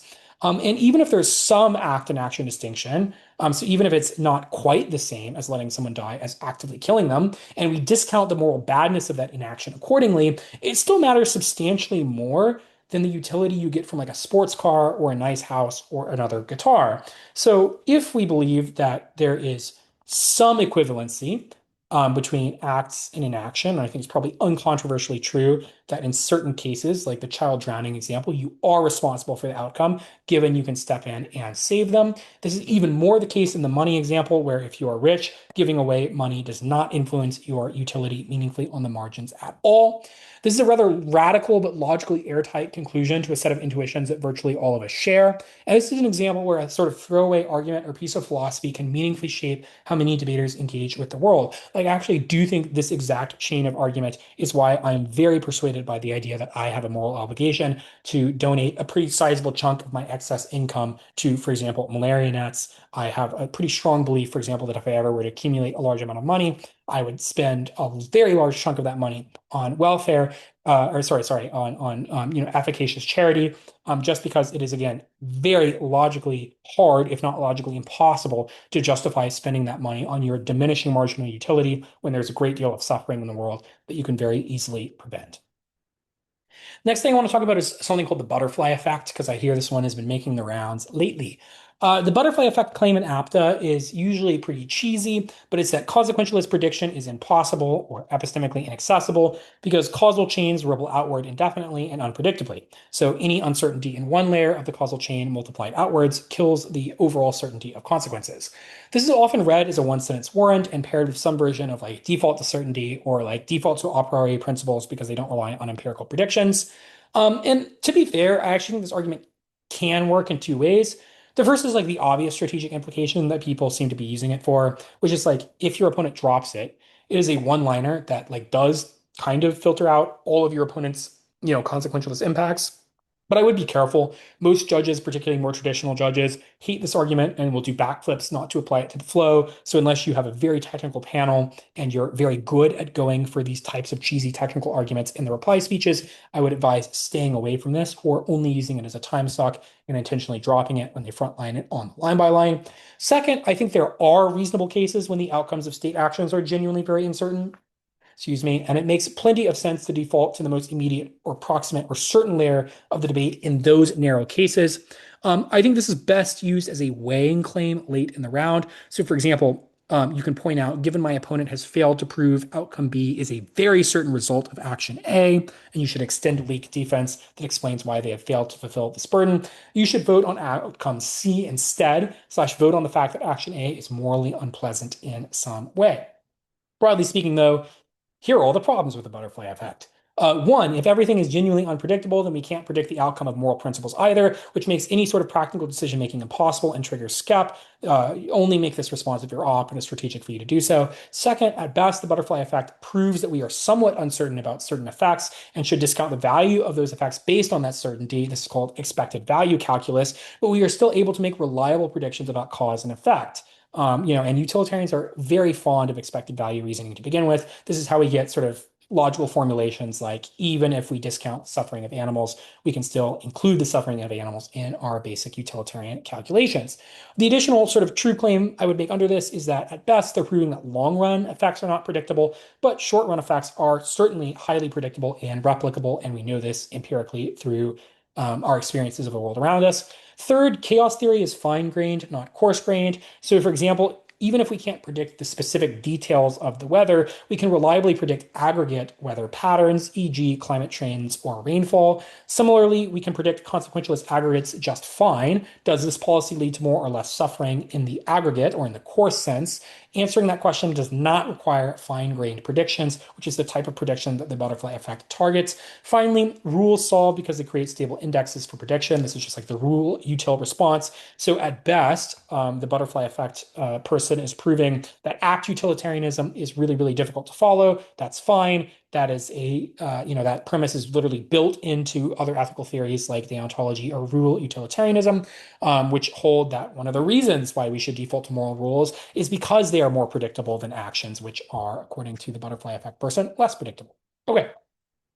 Next up is the sort of family of arguments often referred to by APDA debaters as epistemics. These arguments are like really, really bad, which is, the argument that is often shorthanded as Agent A has more expertise or knowledge about subject B than we do, therefore defer to Agent A's judgment regardless of the logical arguments made in the round, some version of that claim. Some problems. One, Expertise only tracks truth within the expert's domain, and moral claims. So, what should we do given the set of facts that exist within the expert's domain represent a separate question in a different universal domain, which we're all capable of contesting. Second, at best, epistemics prove that some people have more access to the truth. For example, a Supreme Court justice has more epistemic access to legal truth than you or I, but we still have some access to the truth that allows us to make universally binding logical statements. And this is why we're perfectly capable of rationally criticizing SCOTUS decisions or a scientist's method, despite having less epistemic access to that method than they do. And at best, epistemics is a reason to start with a higher credence in someone's statement. So again, we can return to this credence idea. So maybe if two people make a claim about medicine, one is a doctor, one is a layperson, I start with the presumption that the doctor is more likely to be correct. I might assign a higher upfront credence to the doctor's statements. But the key thing about knowledge is that we are constantly updating our credence based on new information, which means that if there are logical arguments made as to why the doctor is wrong, this may cause me to update my credence in what the doctor is saying. Third, the claim that an agent being an expert in, oh, and this is, by the way, like a good example of this is like climate change. Like something like 97, 99% of scientists hold that climate change is caused or accelerated substantially by human action. The claim that oh, you can, if you're talking to a scientist who like denies man-made climate change and their reasoning is just like, well, I'm a scientist and you're not. Like, no, obviously the thing that gives you epistemic authority is not purely your identity. It's like the process that you use to constitute your identity. That's the third objection, which is that the claim that an agent being an expert in a certain subject means they have greater access to the truth is actually just not self-evidently true. It's a description of epistemic, what I would call a description of epistemic outputs, not a description of epistemic inputs.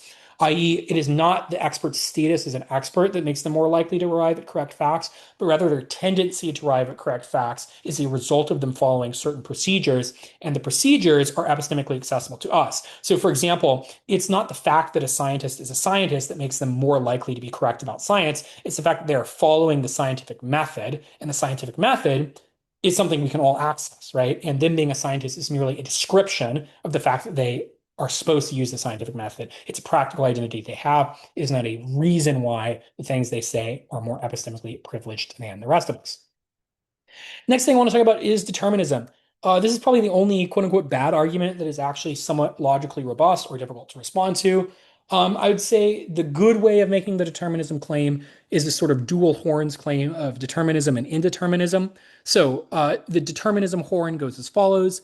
Every choice you make is a necessary product of prior causes. For example, genes, upbringing, brain state, the neurons firing in a certain way within your mind, stretching back indefinitely according to fixed laws of nature. You do not choose those prior causes. Therefore, you're not the author of your choices, which are solely the result of prior causes. And if you cannot be the source of your actions, you are not responsible for your actions, right?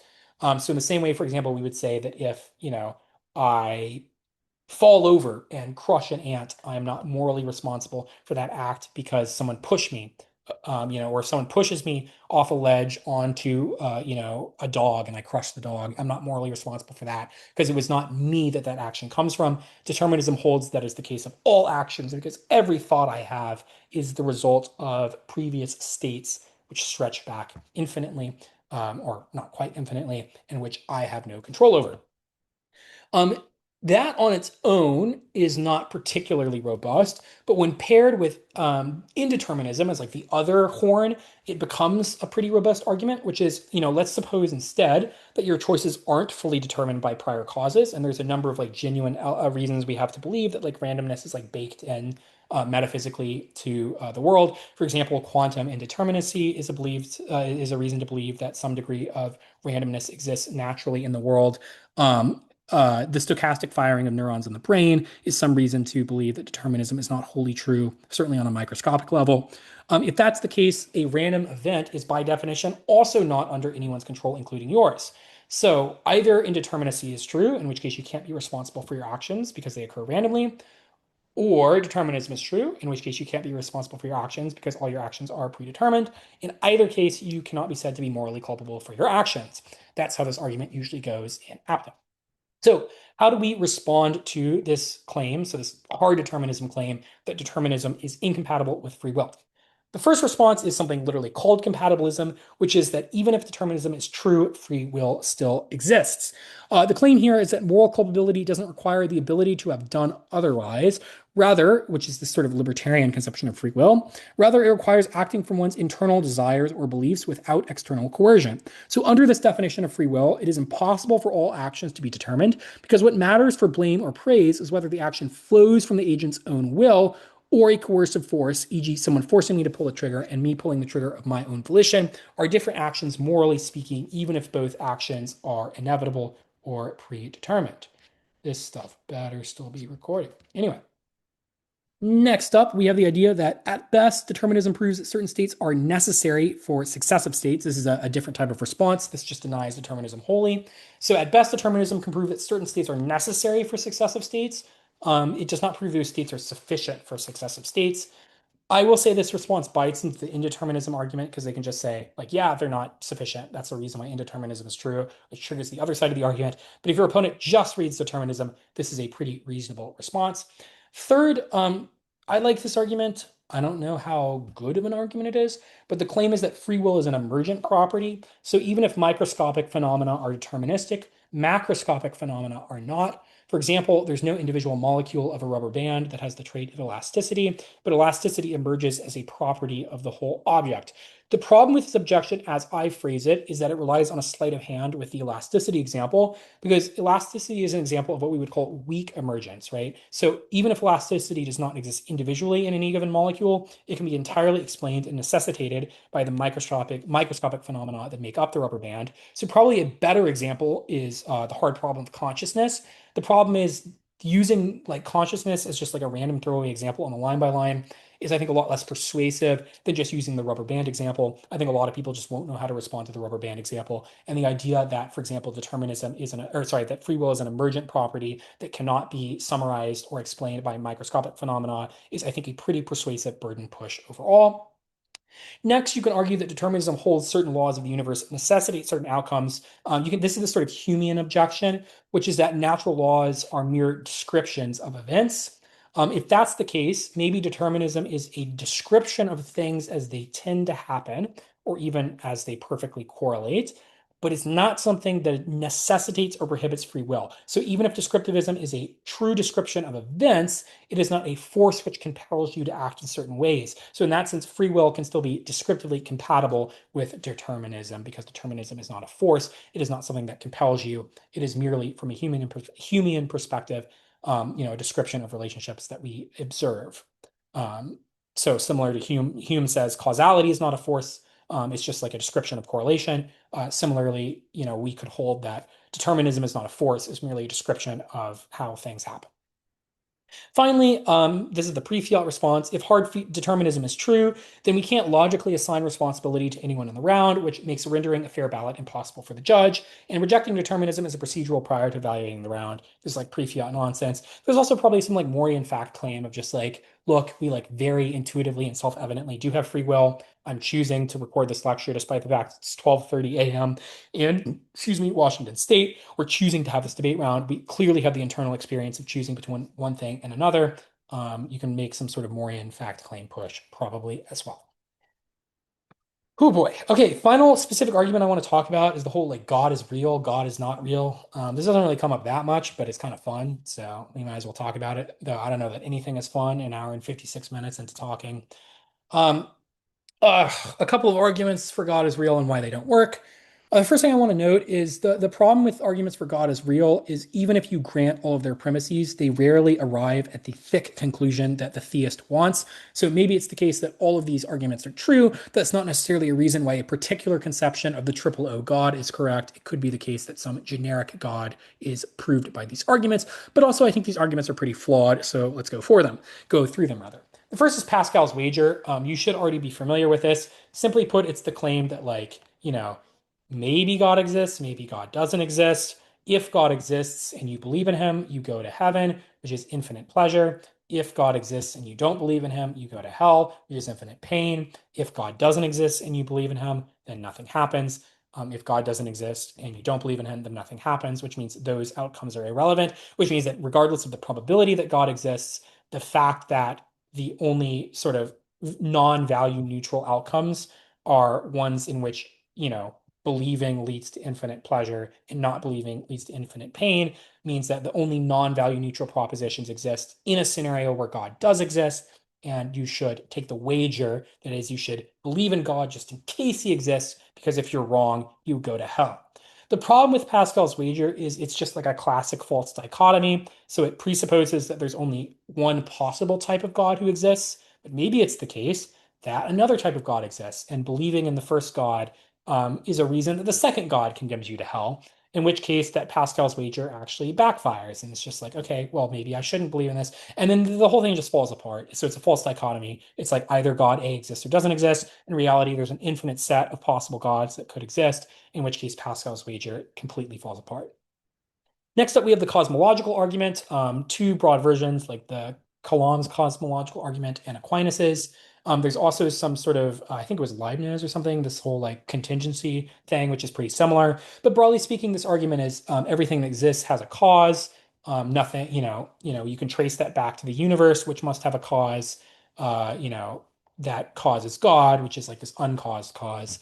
A couple problems with this argument. First, it is conceptually possible for the universe to exist without a cause. Like maybe it's the case that the universe is like the thing for which this does not hold true. Like we observe that things within the universe only exist because of causes, but this is not necessarily sufficient reason to infer that the universe itself must be caused. Could be that we just exist. That's the only game in town. The idea of non-existence or a non-existent universe seems pretty incoherent to me anyway. Um, Sort of by definition, existence is existence, and there's nothing outside of it. The other problem with this is that the existence of a first uncaused cause does not entail a particular view of God or even the existence of a God at all, unless God is simply defined as the first uncaused cause, in which case it's just an extremely thin, trivial definition of God that has little strategic implication to like any round, aside from an extraordinarily narrow metaphysical claim about causality, in which case the whole God thing doesn't even matter, and you're just debating about the causality question itself. Next, I'll go with the sort of teleological argument. I know I separate out the fine-tuning argument separately. I think it's because there's like a modern version of the fine-tuning argument that's stronger. But broadly speaking, the teleological argument or the watchmaker argument is like if you're walking in a desert and you find a watch, it contains sufficiently complex mechanisms that you make the assumption that someone, caused or designed those mechanisms. And life is infinitely more complex than a watch or a car. So it's reasonable to assume then that life was designed. The problem with this is just like evolution by natural selection gives us a naturalistic, so a non-artificial, non-divine mechanism for complex outcomes given a sufficiently large population. We just can logically explain that. The sort of teleological or like this basic version of the watchmaker argument falls apart. A better version of this is like the fine-tuning argument, which is just like the conditions to create life in the universe are extremely, extremely, extremely narrow and finely tuned and specific, which means that they're also extremely improbable. And so on the balance of probabilities, then there must be a God that creates these specific conditions because the odds of them arising randomly are so vanishingly small. There's a number of problems with this claim. The first one, which I don't even have here, is again, this does not tell us anything in particular about the properties of the God doing the creating. It only tells us that such a God may exist, but there's also just a ton of problems with the argument logically. One, there's the multiversal theory objection, which is it's possibly the case, or it's very plausible that we exist in a multiverse, in which case it is not improbable that at least one universe would have the conditions to support life. The theist has objections to this. Technically, the multiversal response is itself sort of like an inverse gambling fallacy, but I'll just skip over that because there's better responses. The next problem is that this argument just fundamentally misunderstands probability. Like you cannot expect that universal laws exist on a uniform distribution on an infinite gradient of possibility. The reason for this is that our mathematical understanding of probability is that all the possibilities sum to one. But if the sort of conditions that produce life exist on an infinite gradient, then by definition, if they're uniformly distributed, they sum to a number beyond one. At that point, the theist is making an asserted assumption about the uniform distribution of probabilities across an infinite gradient. And like there's nothing to back up that assumption. As a matter of fact, everything we know about math tells us that this type of probability is impossible. The final thing, and this is the thing that I actually like just believe is a great response to fine tuning, is like the theist is assuming by making the fine tuning argument that natural laws are contingent or that they could be a certain way. But if it's the case that natural laws are necessary, which seems rather plausible, then it's incoherent to say they could have existed differently, because by their very nature, they are necessarily one way or the other. So it could be the case that the universe is not finely tuned, but rather only a very narrow set of natural laws are possible. And every other type of natural law is simply impossible. In which case, the probability of life occurring and the probability of a quote finely tuned universe is actually extremely high. Or at least talking about it in terms of probability makes no sense because probabilities are contingent or are a way of describing contingent events. Whereas if laws are sort of nomenologically necessary, then this probability claim does not apply. Finally, then we have the ontological argument for God. I'm not even going to bother summarizing this. I'm going to be honest. If your opponent is making this argument well enough that the judge understands this, you're probably going to lose anyway. I've never heard someone make this argument in a way that it actually makes sense in a round. If they do somehow make a version of the ontological argument, you can just read the Kantian response, which is that existence is a predicate, not something that causes something else to be greater than another thing. I'm not even going to get into what the argument is. If you know what it is, you know what it is. But also, again, even if the ontological argument is granted in its fullest premise, it doesn't prove a specific conception of God is true. So outside of very specific motions that don't really crop up in parliamentary debate, it does quite literally nothing strategic. Okay, we've been through some specific arguments. I've probably made some mistakes, some generalizations, etc. So again, take everything I say with a grain of salt. Let me give some closing thoughts on weighing principles, because this is like, I guess, supposedly the main point of this lecture. First, wow, I mean, by the time I got to these slides, I was just making typos left and right. That should say weighing in general is a principled game. The argument I'll make here is very simple. Like people don't weigh nearly as well as they should. And this is particularly the case like in other formats. Like I think APTA tends to be a lot better about weighing than other types of parley. But I think even here, APTA debaters are losing a ton, are leaving a ton on the table. Especially in the MO and the PMR, it is a very analytically rigorous game about what things we should prioritize over other things. And if we remember, one of the original definitions we have of a principle is a framework for prioritizing thing A over thing B. So really, when we think about it, all weighing is actually a principled question. It's a question of, for example, should we care more about harm caused by action or inaction in the round? Should we care more about positive or negative rights violations in the round? And I think a lot of debaters, particularly those coming from a public forum background, will just assert weighing claims as if they're warrants. So they'll be like, well, this has a higher magnitude, this has a higher scope, it has a higher probability. The problem is these are not actually in themselves reasons to refer one thing over another. They are conclusions which are produced by warrants, not warrants themselves. So this is where we can pull out a lot of the type of reasoning that we've used throughout this lecture, even if we're not pulling specific arguments, to do stuff like identify the exact premises of each weighing claim and to either pick apart those premises if it's your opponent's weighing, or to really shore up and robustly prove those premises if it's your own weighing. And the important thing to take away from this then is weighing is really a question of principled analysis about what things we ought prefer given some degree of certainty based on the round. Which means that you should treat it like any other type of argument where you're being very, very analytically rigorous in justifying why certain weighing claims are true. And I think it is useful to ground those weighing claims in principles, that type of sort of, principled framework that we apply to trade-offs that I talked about before. Okay, but what about actually weighing principles independently, not just weighing practical claims using principles? I think there's three broad ways of doing this in APTA. The first is a sort of brute force technical way. And this is the way that you'll be familiar from if you come from LD or policy or whatever. This is you start by proving a certain framework about morality is true. So you're like, deontology is true. Here's a bunch of reasons. You explain why that framework is mutually exclusive with a certain set of impacts your opponent makes. So you're like, okay, judge, all of our opponent's impacts assume consequentialism is true. We've proven deontology is true.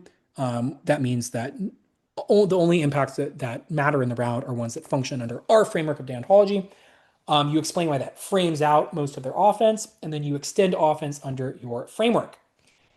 The problem with this approach is that some judges, cough, cough, schoolies who are less technical will intervene against this method. Oops, I snuck in another dig at schoolies here. Like, just legitimately do not try weighing principles like this in front of someone whose only exposure to debate is world schools. They fundamentally do not conceptualize debate in this way.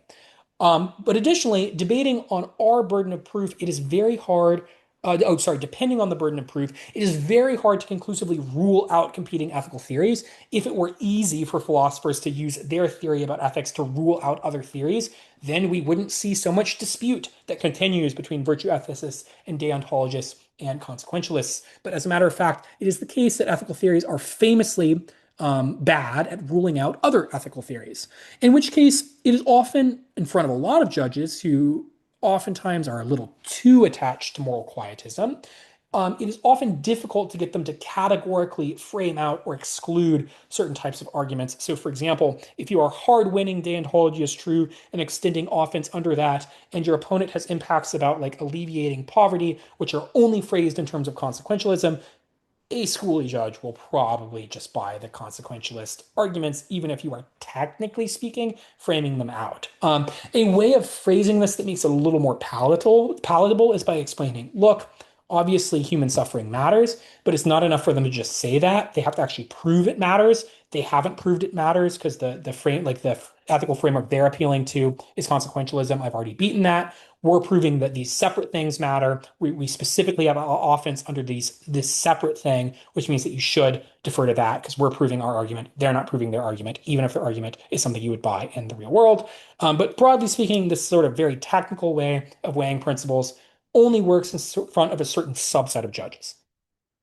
Second type of broad weighing is sort of this weighing by analogy. I'm particularly fond of this.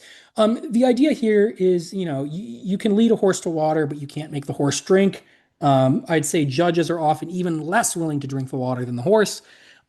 Basically, the idea here is instead of trying to get the judge to buy the whole principle all at once, you get the judge to buy each premise one at a time, using analogies to embed each premise intuitively. For example, if I'm making an argument about why there are categorical restrictions on government actions, I basically always start that argument by saying something along the lines of, we accept that there are some things the government shouldn't do, even if they lead to good outcomes.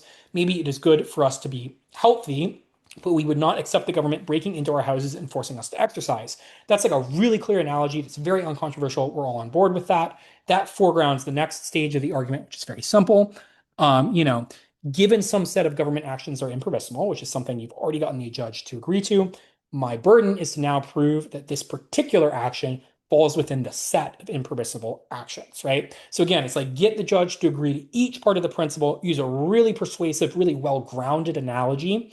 And this is really important, by the way, because you'll often see debaters try to use this, but then the analogies they pick just are like bad analogies.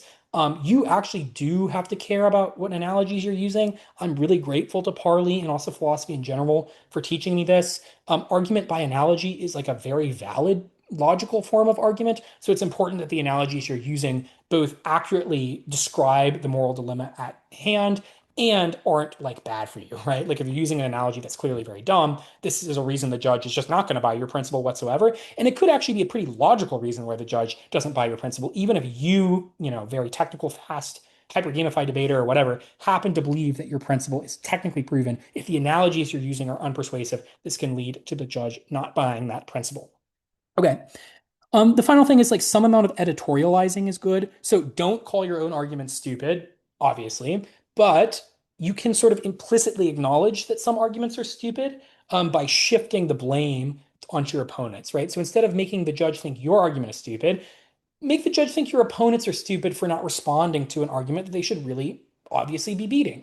And you can also often use pretty sort of meta like call outs to the judge in this way. So you can say, and I was very fond of this whenever I went for like a sort of somewhat cheesy principle. It's like, look, maybe you don't believe this is true in the real world, but in a debate round, their job is to refute the claims that we're making. We have reasonably proven the following principle. They have failed to refute it. That's their fault. I'm going to explain why this principle is logically good enough to vote for us. Even if you don't like it, too bad, you're tech over truth. And that is a perfectly fine way, I think, of foregrounding the motion, the principle in the judge's mind. The problem here is, again, you can't be too smug. Like, you can't make the judge be like, no, like, actually, I'm not going to do that. They shouldn't if they're a good judge, but you shouldn't take this too far. Okay, final way that I would suggest for weighing principles is what I'll call a question of fit. And I don't think my thoughts on this aren't fully developed, but I do genuinely think this is probably the best way to weigh principles in the majority of cases in parley. Basically, this type of weighing comes from convincing the judge that the type of reasoning employed by the principal is a better type of reasoning for assessing the motion than whatever practical or principled reasoning you oppose. So, an example of this type of weighing is Korsgaard's reframing of the consequentialist versus deontology divide that we covered earlier. If we believe that ethics is fundamentally tethered to particular agents, then arguments about aggregate effects are a poor fit for moral reasoning. So even if it's the case that like abstractly it makes sense that like 10 people dying is worse than 5 people dying, if we are accepting that the type of reasoning we employ when talking about moral actions should have to do with particular relationships we have with other agents, then their principle doesn't even matter. Like it doesn't matter if it's internally ethically consistent because it's not a good fit for the question at hand, which is how do we act morally. So your job is to show why your method of reasoning is a better fit for the round than your opponent's. And this is what I mean, I think, in the first slide when I say that debate is fundamentally a constructivist activity. The idea of tech over truth and like tabula rasa implicitly rejects the premise that a debate is just entirely reducible to empirically verifiable claims about external facts. If that were the case, then debate would literally just be like, a science class where both sides are just using this like objective empirical methodology to prove a hypothesis true or false. But debate often isn't about that. There's often a very large gray area, and there's a reason why certain topics keep coming up because there's room for rational disagreement, and there's ways of resolving those topics rationally in favor of one side or the other. So the goal then of principles in debate and the goal of making arguments in debate generally is not just to appeal to external world facts and to prove that external world facts are true or false. Rather, what the judge is doing is asking, does the procedure by which each team goes about proving their side of the motion, is that procedure appropriate or sufficient to cause me to vote for them? So, for example, at that point, weighing is not really a substantive question. Rather, it's a procedural question. It's not just a question of what is like capital T truth in this really abstract first principled way. It's a question of what type of reasoning better fits a certain motion than other types of reasoning.